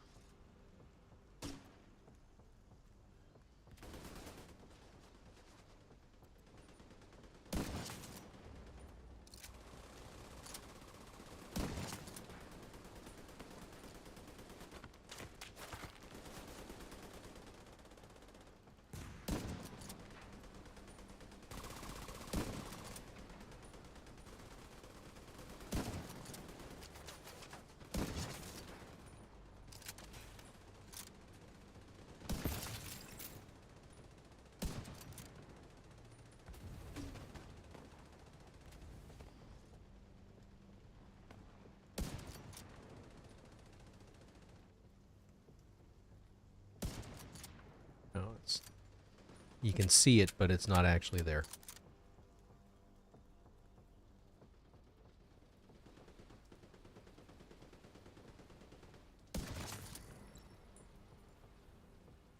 Target neutralized. Good work. Looks like you earned yourself another bounty. Well done. Well, and the other advantage of switching characters and going back in and out. Oh, I got an exotic. Oh, nice. It's over by you. I don't know what it is yet, but So this answers someone's question from earlier. Are they dropping in the open? And it's a chameleon. So it'll definitely get deleted. So yes, they are dropping in the open world, but they're not very common. So.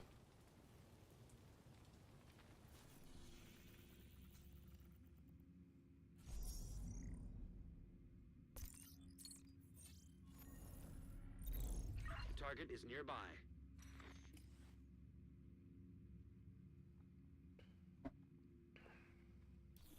After this one, we'll go to a different zone.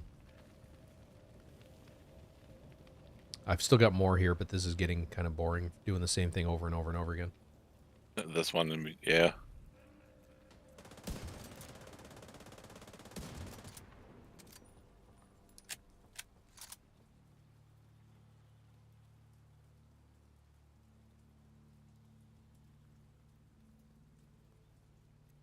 How many more do you need? Bounties? 5 after this one. So 6 in total. Right, I'm at 4 out of 10. And so this one will take us to 5, and then I'll need 5 more.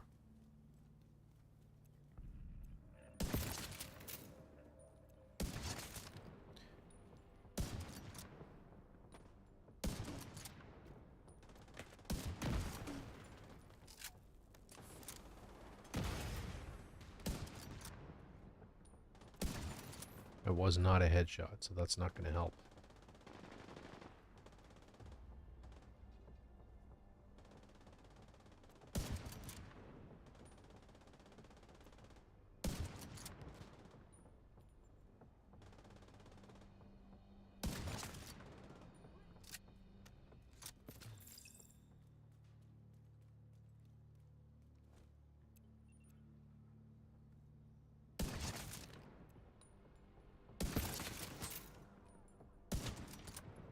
That's your target.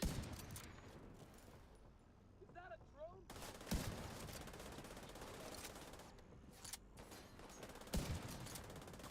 And just like that, it's gone.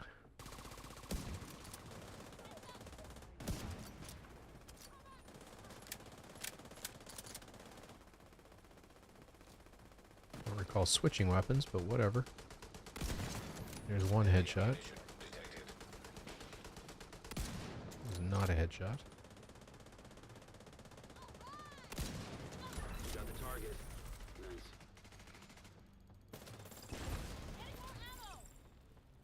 With me.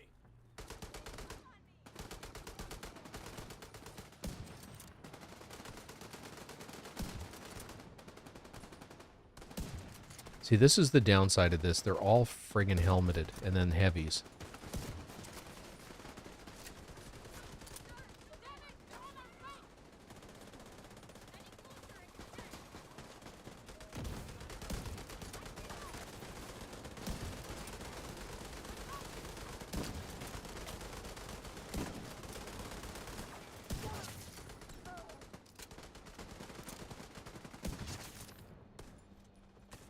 And I don't know if you guys are hearing the same sound I do, but it's that sort of whoosh, squishy sound. That's the headshot sound. That was a clean miss. That's the target, Agent. That's the sound you're looking for. We showed those bastards.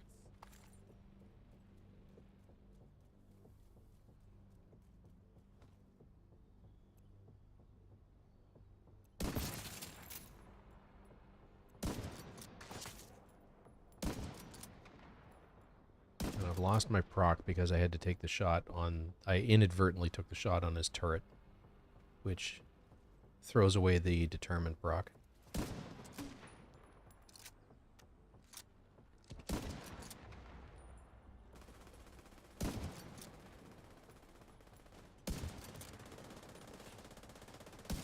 That's your target. And that was a kill, but that was not a headshot kill.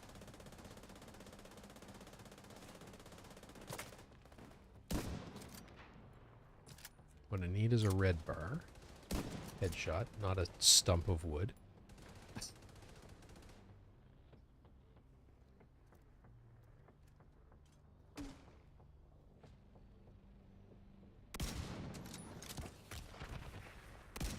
Missed that one.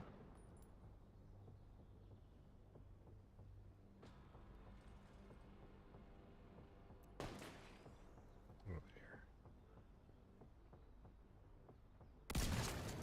Detected. Heavy ammunition. Target neutralized. Nice. Good work. That was not a headshot, but the TAC-50 does so much friggin' damage. Nicely done, Sheriff. But yeah.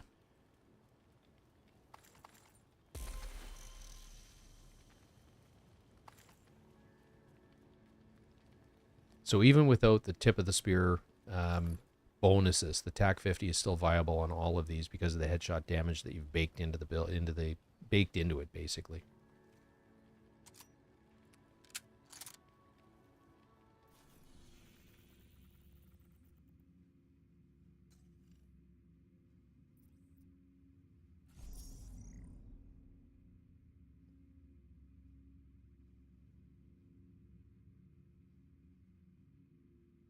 So these guys are true sons, and those guys are true sons. So we'll go do that one.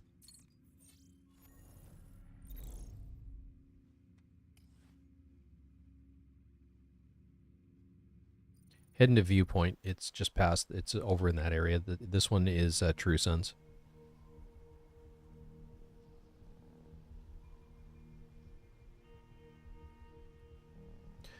As you on hard, all of this is relatively easy, simply because you're dealing with mostly red bars, and if you can get the non-helmeted red bars, it's actually not too bad to get things rolling.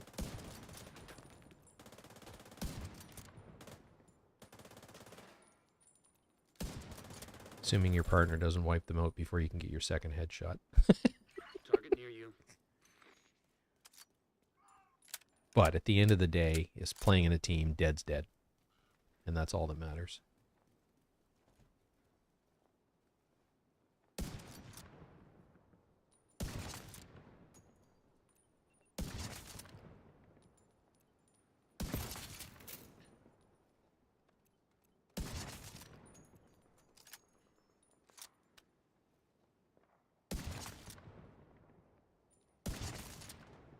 Nice.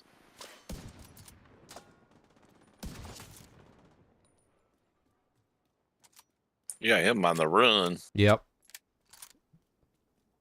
Yeah, that one was more of an instinctive shot than anything else. It was, yeah. I very easily could have thrown that one downrange as a complete miss. Hostile control point nearby. But it wasn't. But That it was a wasn't. nice shot. This build is one of those that when Determine's procced and everything's procced and you're on a roll, it's a lot of fun. And then when Determine is not procced and Chain Killer's not procced, it's really frustrating.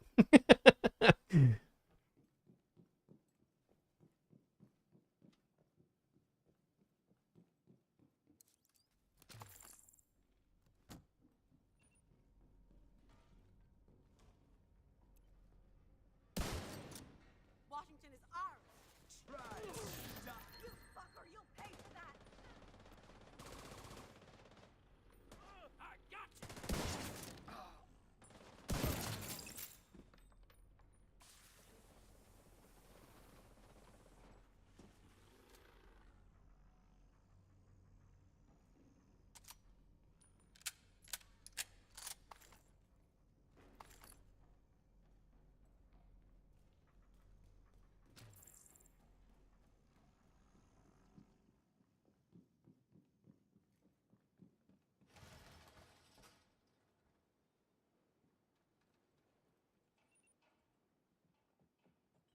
Make every shot.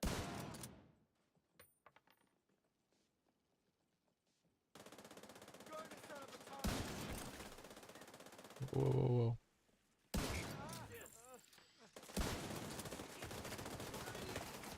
Not good. Here we go. If I can hit my shots.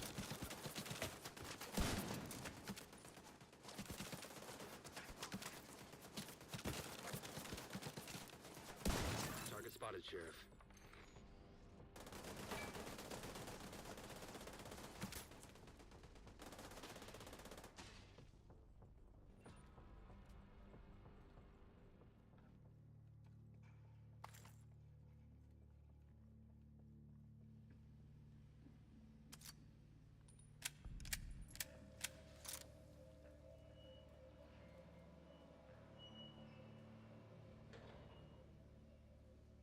There's a lock on the door. I'm not going to shoot it because I'll lose determined. Oh, right on.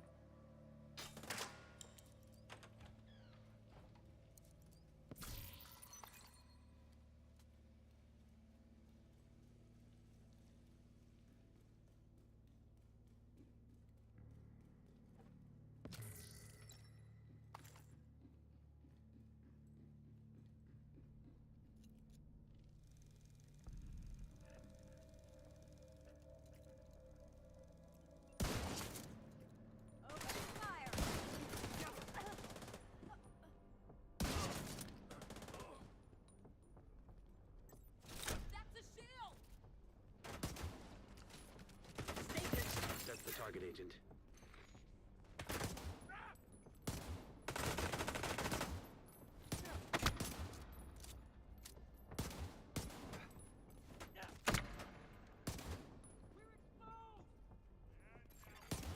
Rogue explosive seeker mine detected.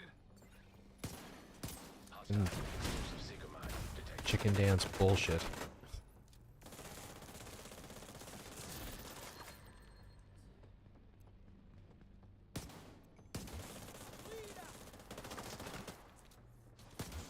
Get too damn hot out here.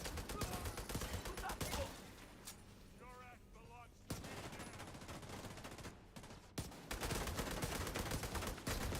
now. Hostile protection restored.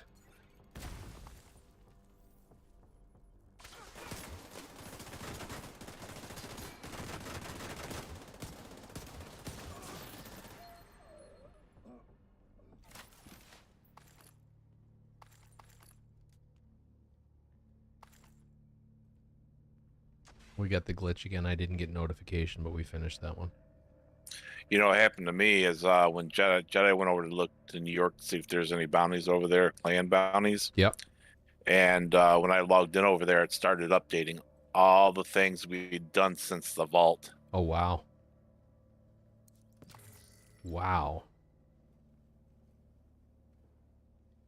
I mean, just want all the notifications, like enemy nearby, everything. Wow.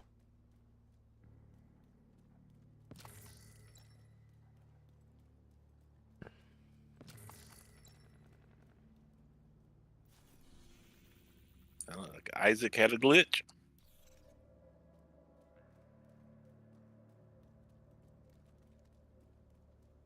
There's an elite patrol nearby. Yep, I see it.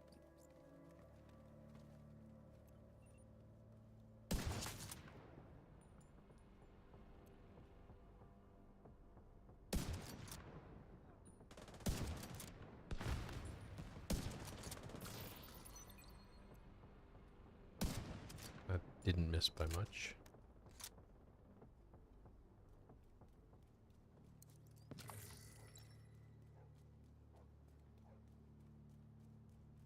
That must have been the second stringers. Yep.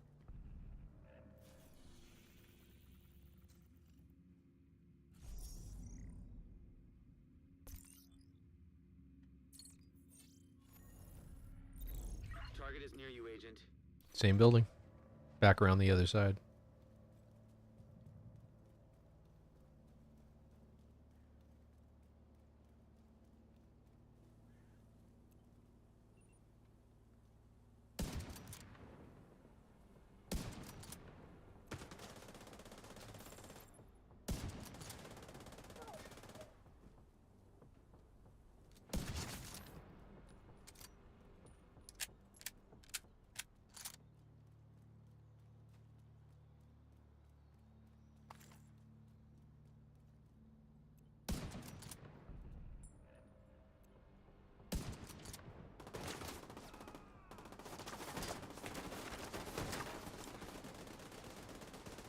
Scared of the knees. The knees. That's Knees best.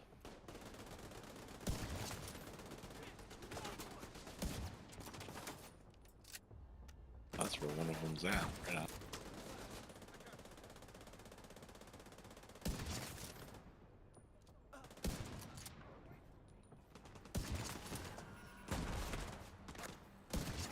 Behind.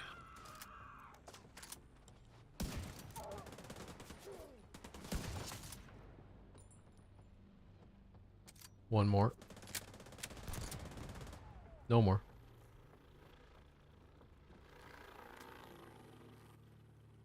Ain't no mo. No mo. I don't know if we can get in this way, but You never know. yep, you When they open them up, you know.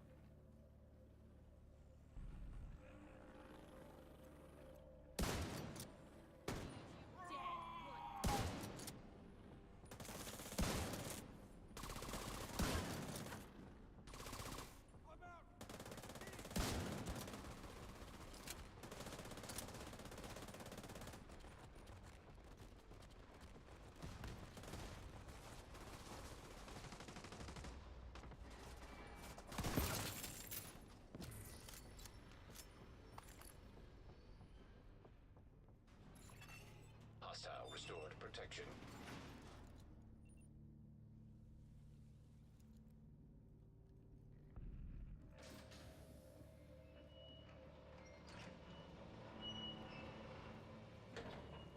Yeah, this one's being run in reverse of the one we just did. Yeah.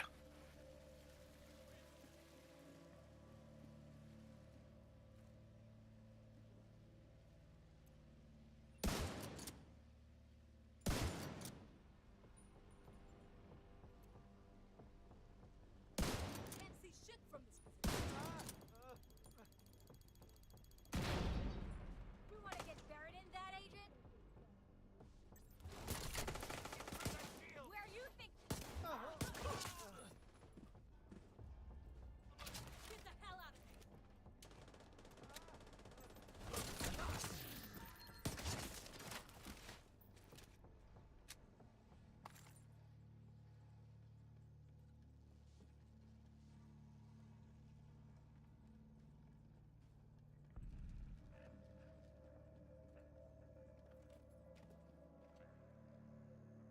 It's funny. You reverse the order that you do things, and I can't get my bearings in a room that I've done 100 times. Right.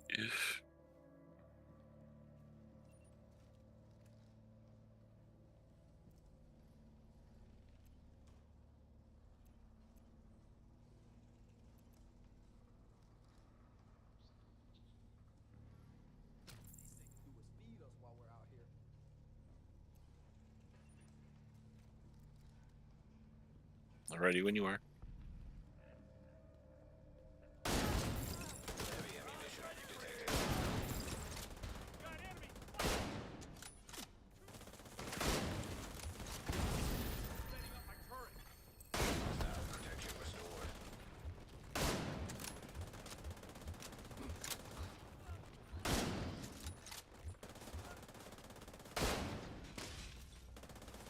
My armor's getting shoot to pieces!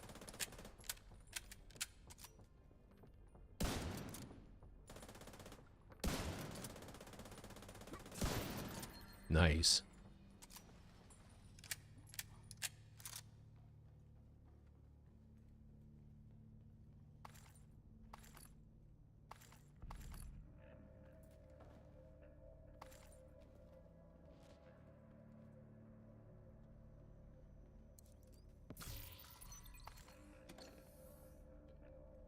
Free to go.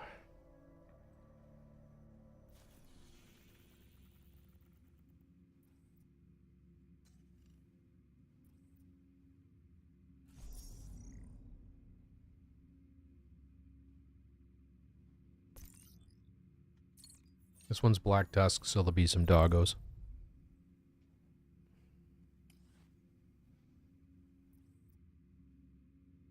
Straight north of where we are now. Yeah. I think I'm gonna go down from the settlement. Okay.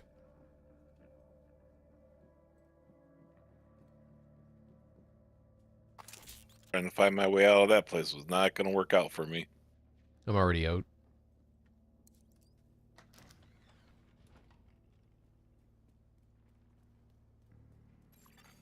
Hostile control point identified. Target near you.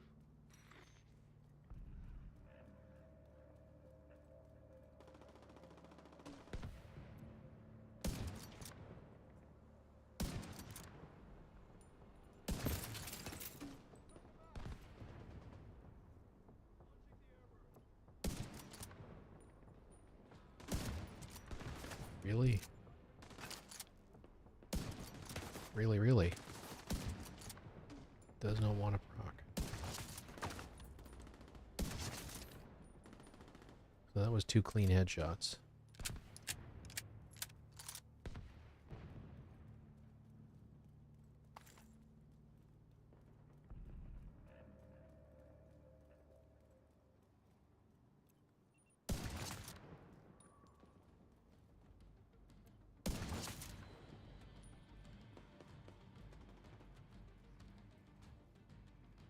Like all day. Apparently he can do that all day.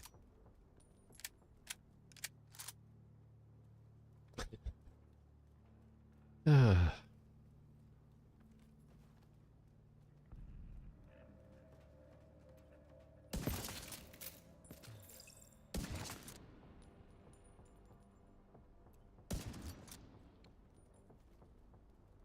crap part about shooting the robotics is determined disappears. It kills it, basically.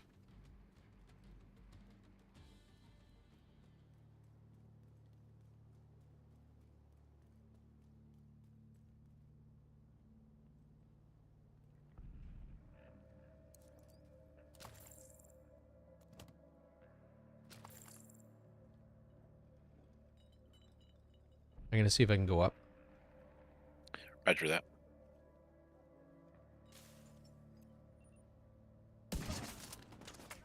That'd be a yes, huh?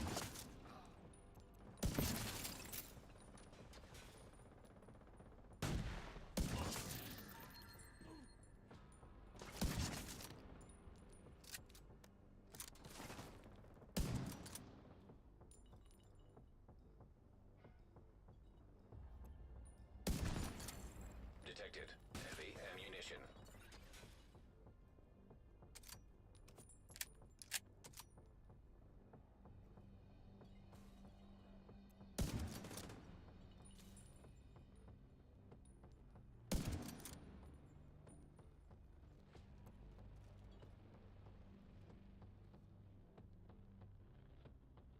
Coming up.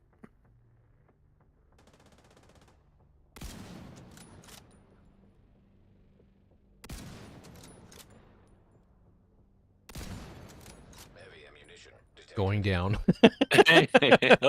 I heard her. Oh, I'm surprised she could even say anything. I gotta run back down and grab the stuff that dropped down below. All right.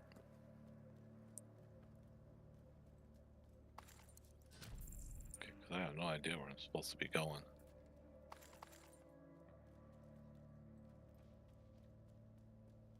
It's been a really long time since I've run this mission originally, so yeah, I think we're doing this by guess, by braille.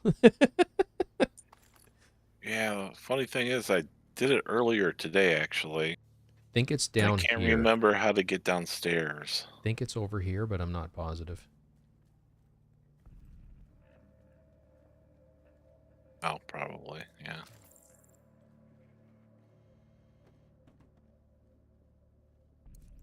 Oh, here's a shaft, so we're, yeah, good call.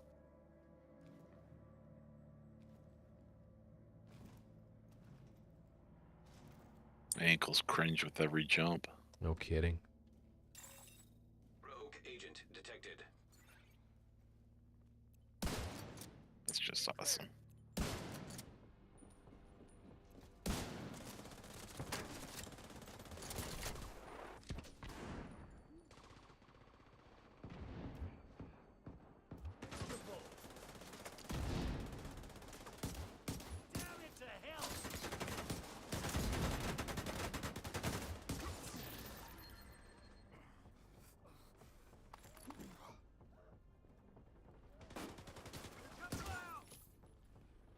Did you hear that rogue agent detected? I did, but I don't think it's real. Okay.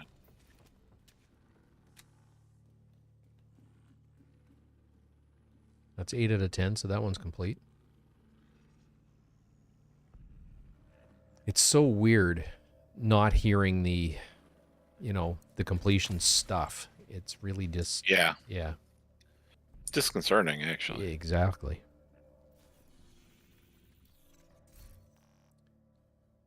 I'm still doing good for inventory space. Let's see if we can bang off the last two.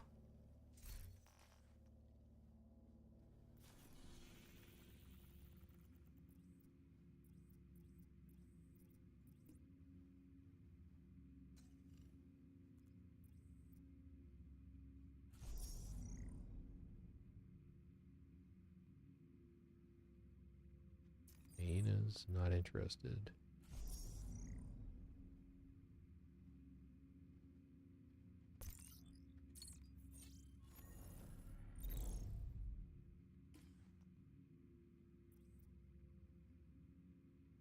Going to viewpoint.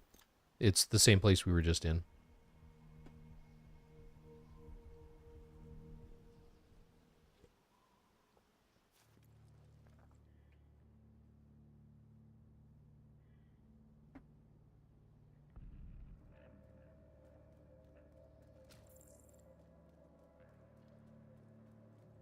So I guess the takeaway for this is these builds are a lot of fun when everything's rolling the way it's supposed to be rolling. When things stop proccing, they can get a little bit frustrating.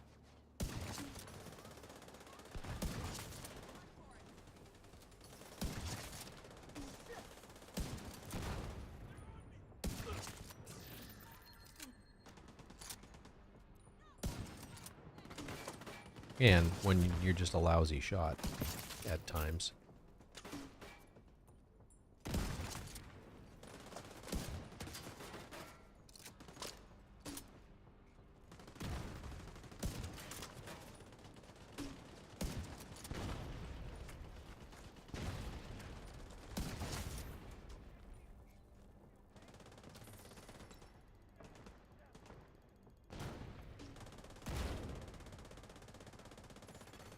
Hostile restored protection.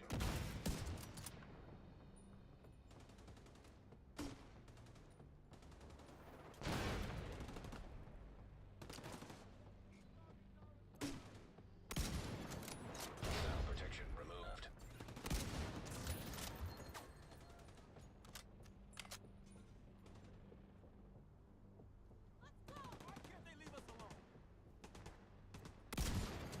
Heavy ammunition detected.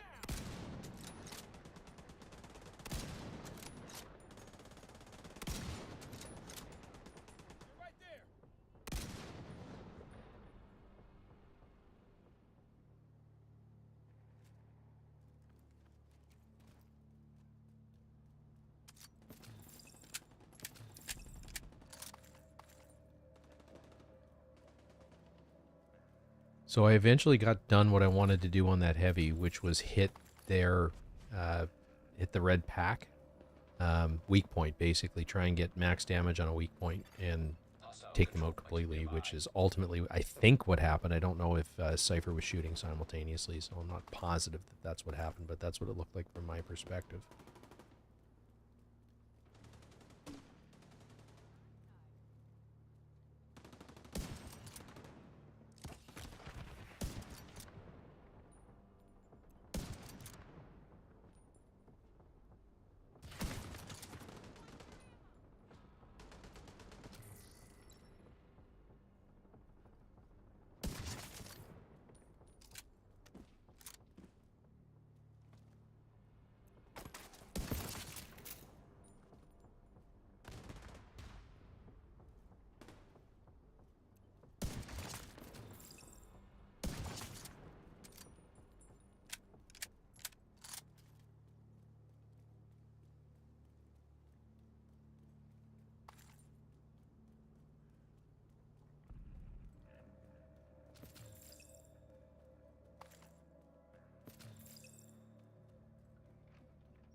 They're right to the left right here, bro.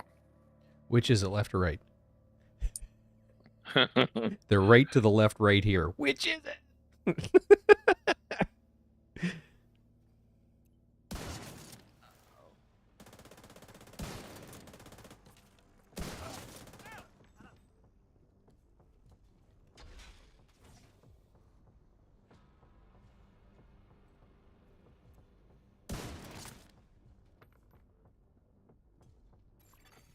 System disrupted.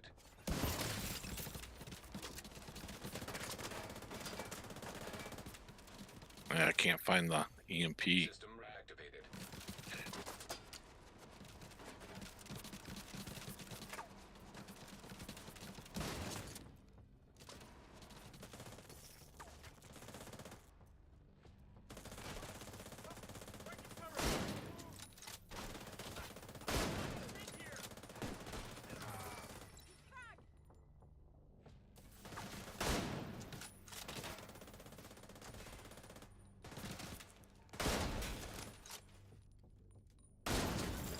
Detected. Heavy munitions.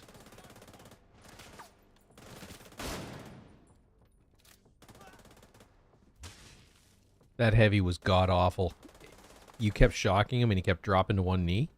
Oh, Every time I fired, he dropped to one knee.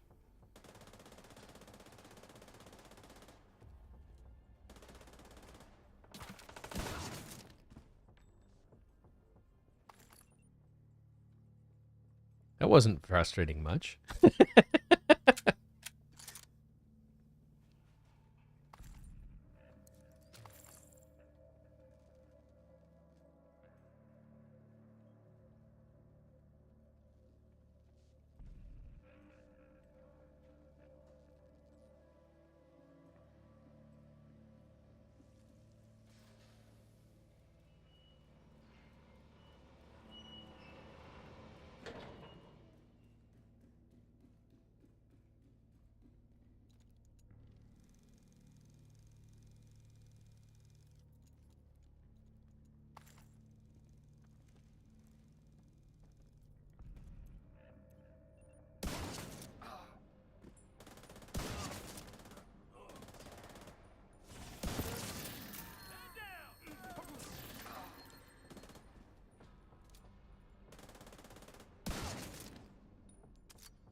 One to go.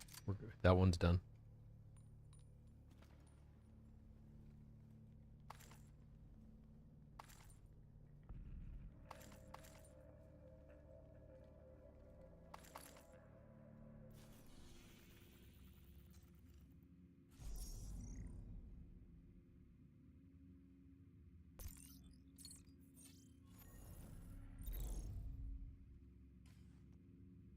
Same building around the front side.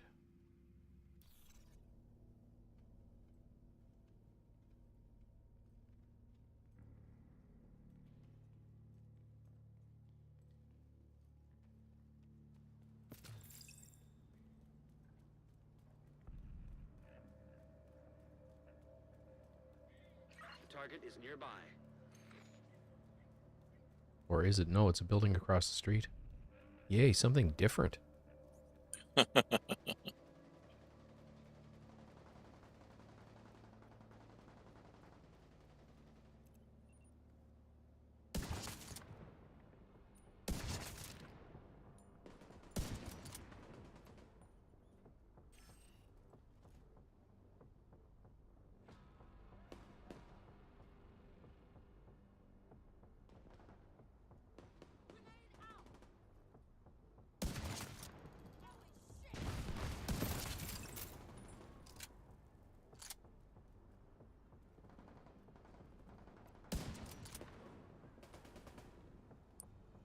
I'm at the entrance right now.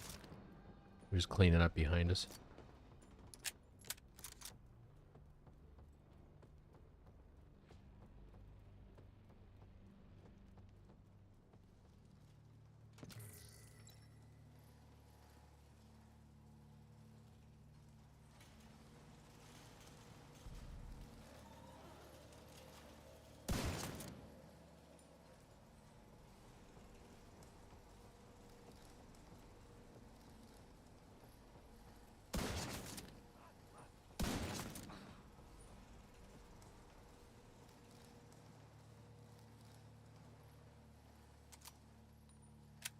Are you sure you're at the entrance? Because I just cleared a room without you.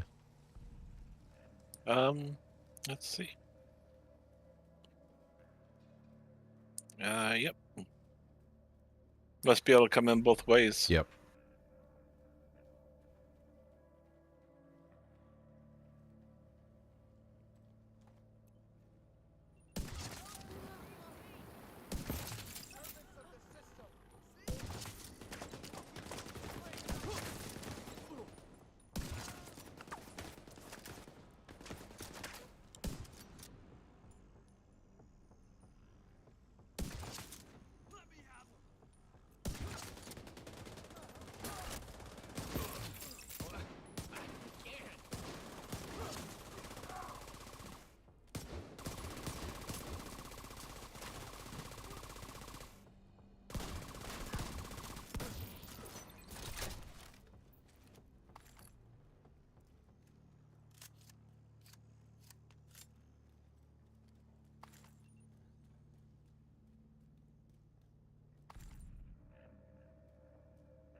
I think it's in through this doorway and then down.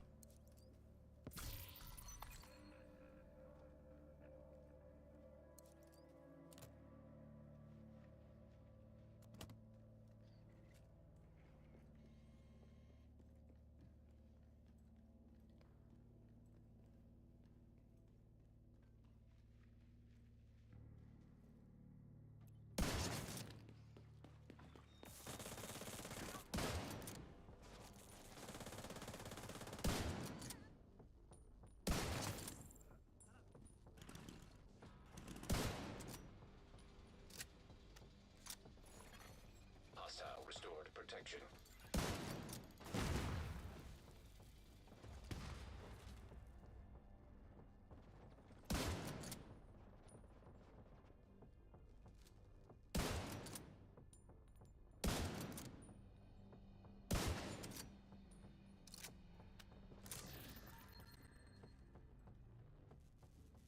All right, I'm all done.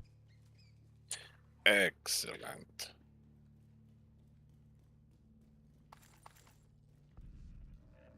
Yes.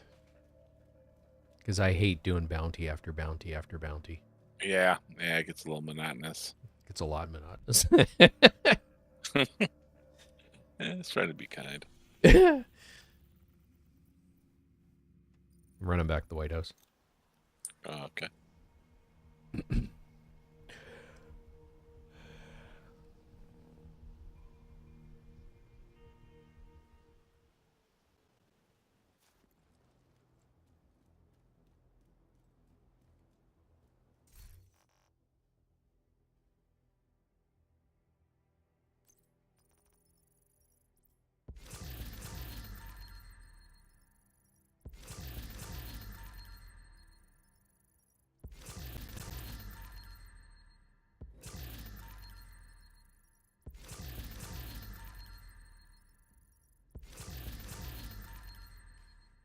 And before I delete it all, I'm going to see if I can. I'm sure I have enough for another cache. Are you looking for anything in particular from any of your build? No. Nope.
So I'm trying to put that like tanky mini gunner build together. I'm gonna use tip of the spear. What other two pieces would you think? Now I had the Fox's Prayers and the contractor's gloves on them, but I'm gonna have to change some of those cores to blue because right now he's sitting at about 903k armor, Okay. which isn't really a whole lot. And where should I be focusing his damage? Should I be focusing it on weapon damage or crit hit chance and crit hit Wep- damage? where you can, weapon damage. So, I mean, something like Picaro's holster is a good way to get, both an armor core and still maintain the weapon damage. Okay. But basically, with the tip of the spear stuff, you're going to want, oh God, because you're going to want to roll off for blue. So, I don't know what the crit damage is going to do for the build because I've leaned so heavily into, headshot damage with mine. Right. I don't know that you don't want weapon handling. But it's, what, it never hurts to put yourself as close as possible to 50% crit chance and then put the rest into crit damage. Cause that all does help. So, if you've got a mix of pieces of that gear set that have crit chance and crit damage, throw them on, see where you're at. You may want, like contractors and a piece of Cheska as an example to get your crit chance up, or a piece of Grupo to get your crit damage up. Okay. Or maybe you want the Providence, with perfect glass cannon as your chest piece to really amp up your weapon damage. Well, the chest piece, I'm trying to stay with the two chest pieces for the tip of the spear. Right. The chest piece and the backpack, because it just offers so much Yep. for signature weapon. Right.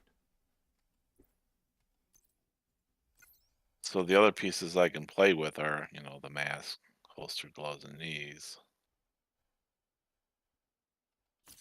And should I go total armor or armor regen? Or armor on kill? Well, Gunner's going to give you armor on kill, so you're already at 10% there.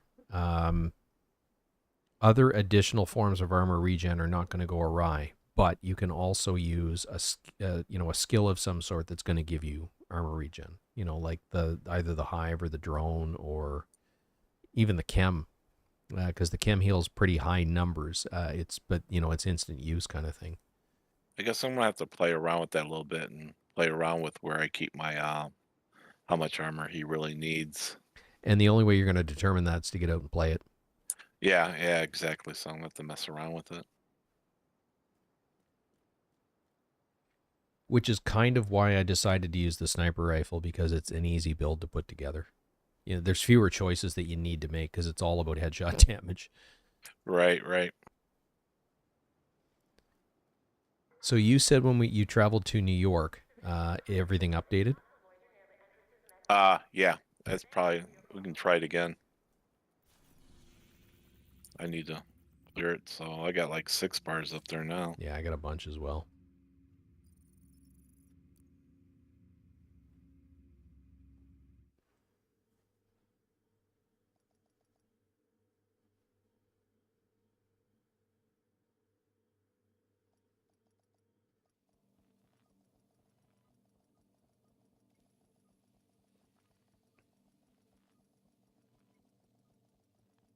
See, it started doing it when I left this area.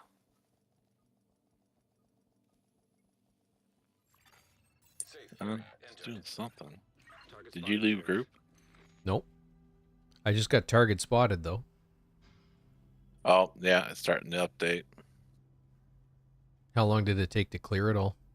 I don't know, a couple minutes, I think. Yeah. It rambles through it pretty quick. Yeah, see, mine's not updating now. Let me know if you need it.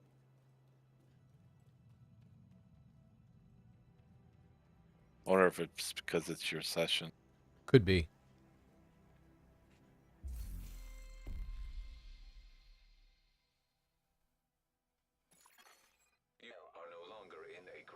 Oh my god, I'm all alone.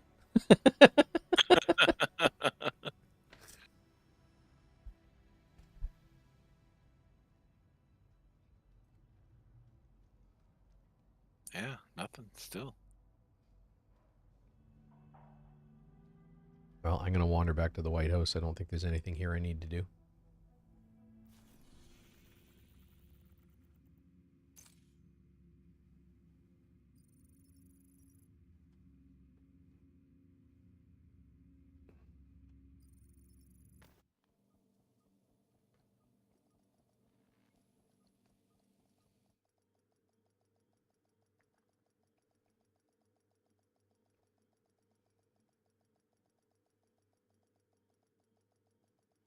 Oh, it's starting to update now. I just got, that's the target agent.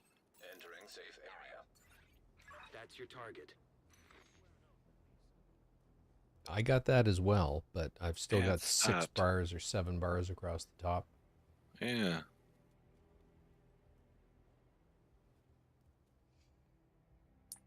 So it didn't update any more than what the couple that it updated for you? No, that was it. Huh, weird.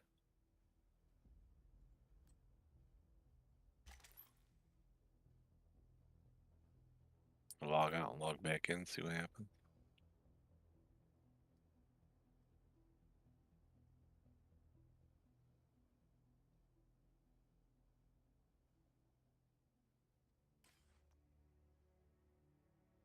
So while he's doing that, just to sort of recap, the configuration for the builds I've put together tonight so far are all effectively the same. It's a gear set in these slots, Punch Drunk and Chain Killer.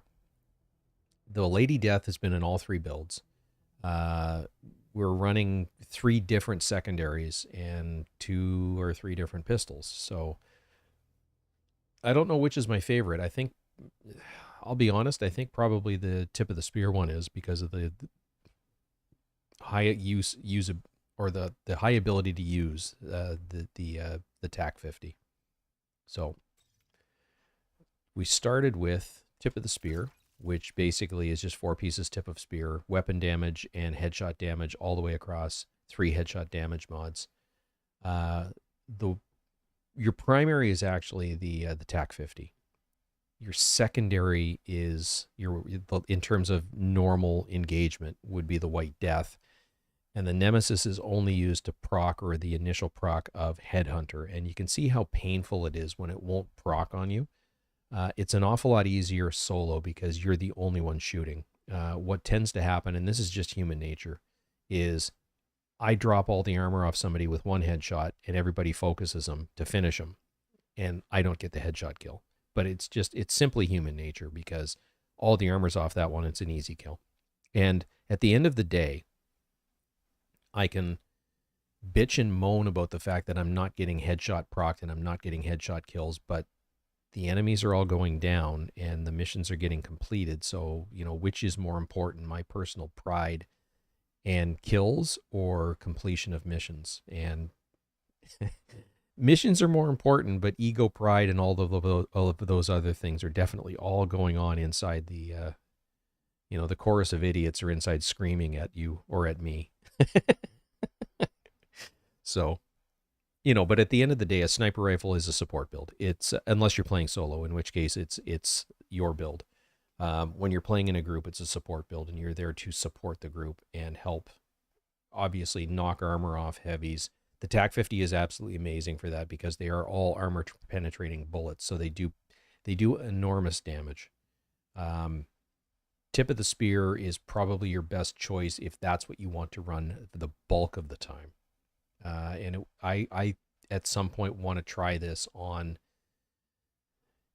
our weekly invaded mission heroic run through that we do every week, just to see how good of a build it is for that type of a support build where it's a damage support build rather than a buffing your team support build. The cool part though is if you look at the overall damage numbers, your numbers are so enormous that you're usually at or near the top of the leaderboard for overall damage. You will always be slightly behind in kills because you need those headshot kills to proc it so that you can get additional kills. Once you start chaining things together, though, it's really fun. And solo, especially, like I said, if you just want to mess about in hard, it's a blast. It's because they're all easy kills, and quite frankly, it can get a little boring after a while because they're all such easy kills. We done running? No, I'm just sort of recapping where we're at. But having said that, it is 11. It's after 11 here, and I was up far too late last night. So yes, probably. Right. As I talk all my way through it, yeah. So probably, yeah. I'm going to wrap up the stream anyway. So that's build number 1. This is probably the most fun to run. In fact, in my estimation, it is.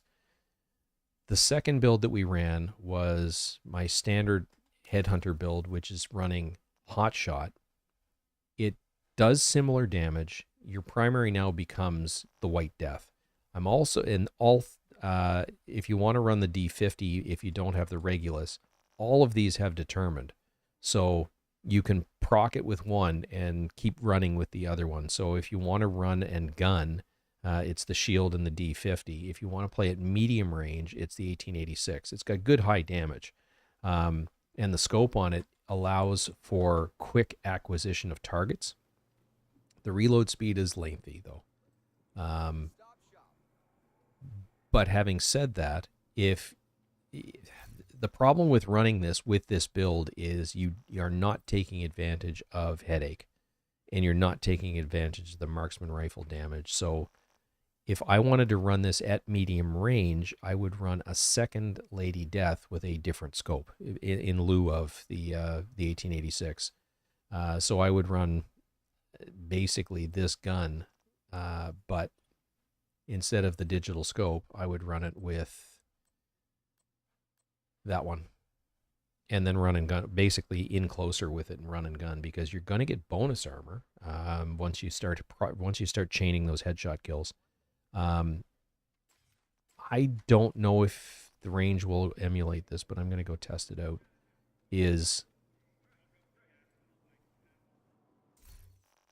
And I'm going to stick the other scope on it just because I can see what I'm doing a little more clearly.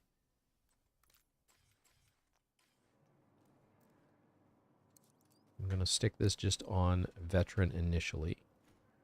And at 5 meters, just again initially, because they're easy headshots to hit. But you can see this is the reticle you get. There is a little bit of lag while it focuses in, but there's the headshot. 1, 2, 3, and there's the reload. And then 4, I'm getting bonus armor from all those headshots. I don't know if Determined will proc. It does, at least in the range. So Hotshot, Chain Killer, and Determined all feed off of each other. So you have bonus armor, and once you've gotten your headshot kills, you could run and gun with this build. Your survivability is not as great as if you had something, other than this, but you can see it's just shot after shot after shot. If I switch to the 1886, I should get Determined to proc. And then, but I don't get the reload, and I don't get the bonus armor. So once the bonus armor is gone, it's gone. But again, it's decent rate of fire. It's decent damage. But then you've got a rather lengthy reload at the other end of that. So this would be how I would run this.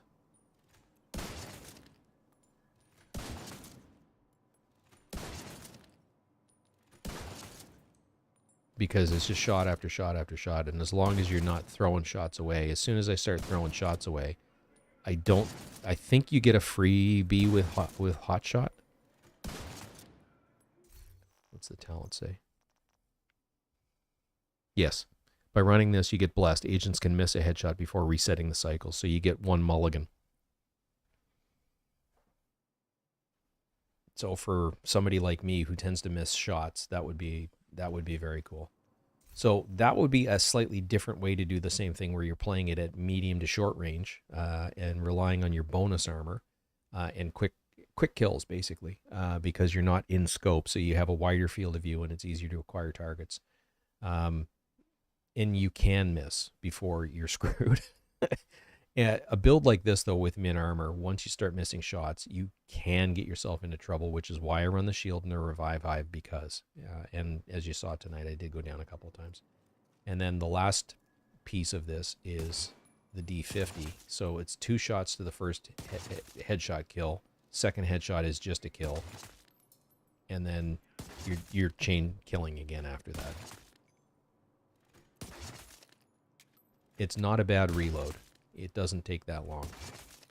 So this is a completely viable in close as long as you are patient enough to get those first 2 headshot kills. Beyond short range, or even 10 meters, it's starting to get a little bit iffy for those types of shots. But those certainly fit in the notch for the the reticle we get presented with. So, and then again, then it's just body shots. And then the TAC 50 itself, it's just, I love it. I love the sound of it. I love everything about it.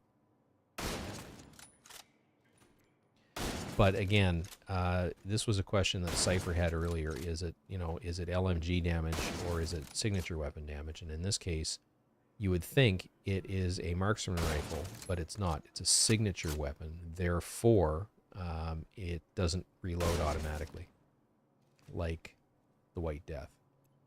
But again, in this particular case, I'm going to have to get 4 consecutive headshots to proc that, and Determined will take care of that for me. But then I've got bonus armor, and I've got an automatic reload, and on and on and on it goes. So this is my favorite way. Like, this is a... I don't think I'd call it easy mode sniping, but it's certainly easier mode sniping. But I really like the digital scope. For what it is we're doing with this. It is exclusive to running the sharpshooter specialization, but it allows you to change zoom. Zoomed in is fairly tightly zoomed, but this is really tightly zoomed. You can see the magnification difference. This is 16x, this is 12x.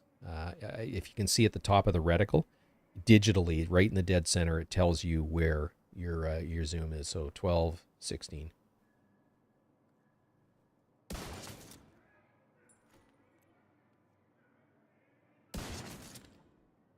You'll notice how much wavering around the reticle actually does, because this is not a high stability build. A lot of people for the raids really heavily lean into stability, weapon handling, to get your stability at max so that the reticle goes in the center and never ever moves from there. So that is something that if you're putting together a build that's not using the 4 pieces of something, you're using an Araldi piece. You're going to want Punch Drunk, and you're going to want the Chain Killer. If you're not going to use a gear set, you're going to want a piece of Araldi, because that gives you marksman rifle damage. If you're going to include a rifle in there, you want a piece of Overlord, and then probably Fox's Prayer and Contractor's Gloves. And there's a build right then and there for sniping. Again, rolled headshot. But where you're now dealing with pieces that have 2 attributes, your second attribute should be weapon handling, to get that reticle to a position where it doesn't budge. So I'm going to start farming for pieces for that. We'll do a follow-up at some point in the next while. It's going to be a little while before I'm back online streaming again, simply because of scheduling. So tomorrow afternoon, we're heading to our old place to do the last of what we have to do there. So we're finally at the end of it. I've got a day run that I have to do the following weekend, just to pick some stuff up. But the last of the stuff where we're gone for a weekend is done this weekend. It's just cleaning floors and carpets, and we're done. But I also have to go to Toronto for work next week. So we're leaving here tomorrow afternoon, going to our old place, working there for the weekend. Monday morning, I'm catching a flight to Toronto.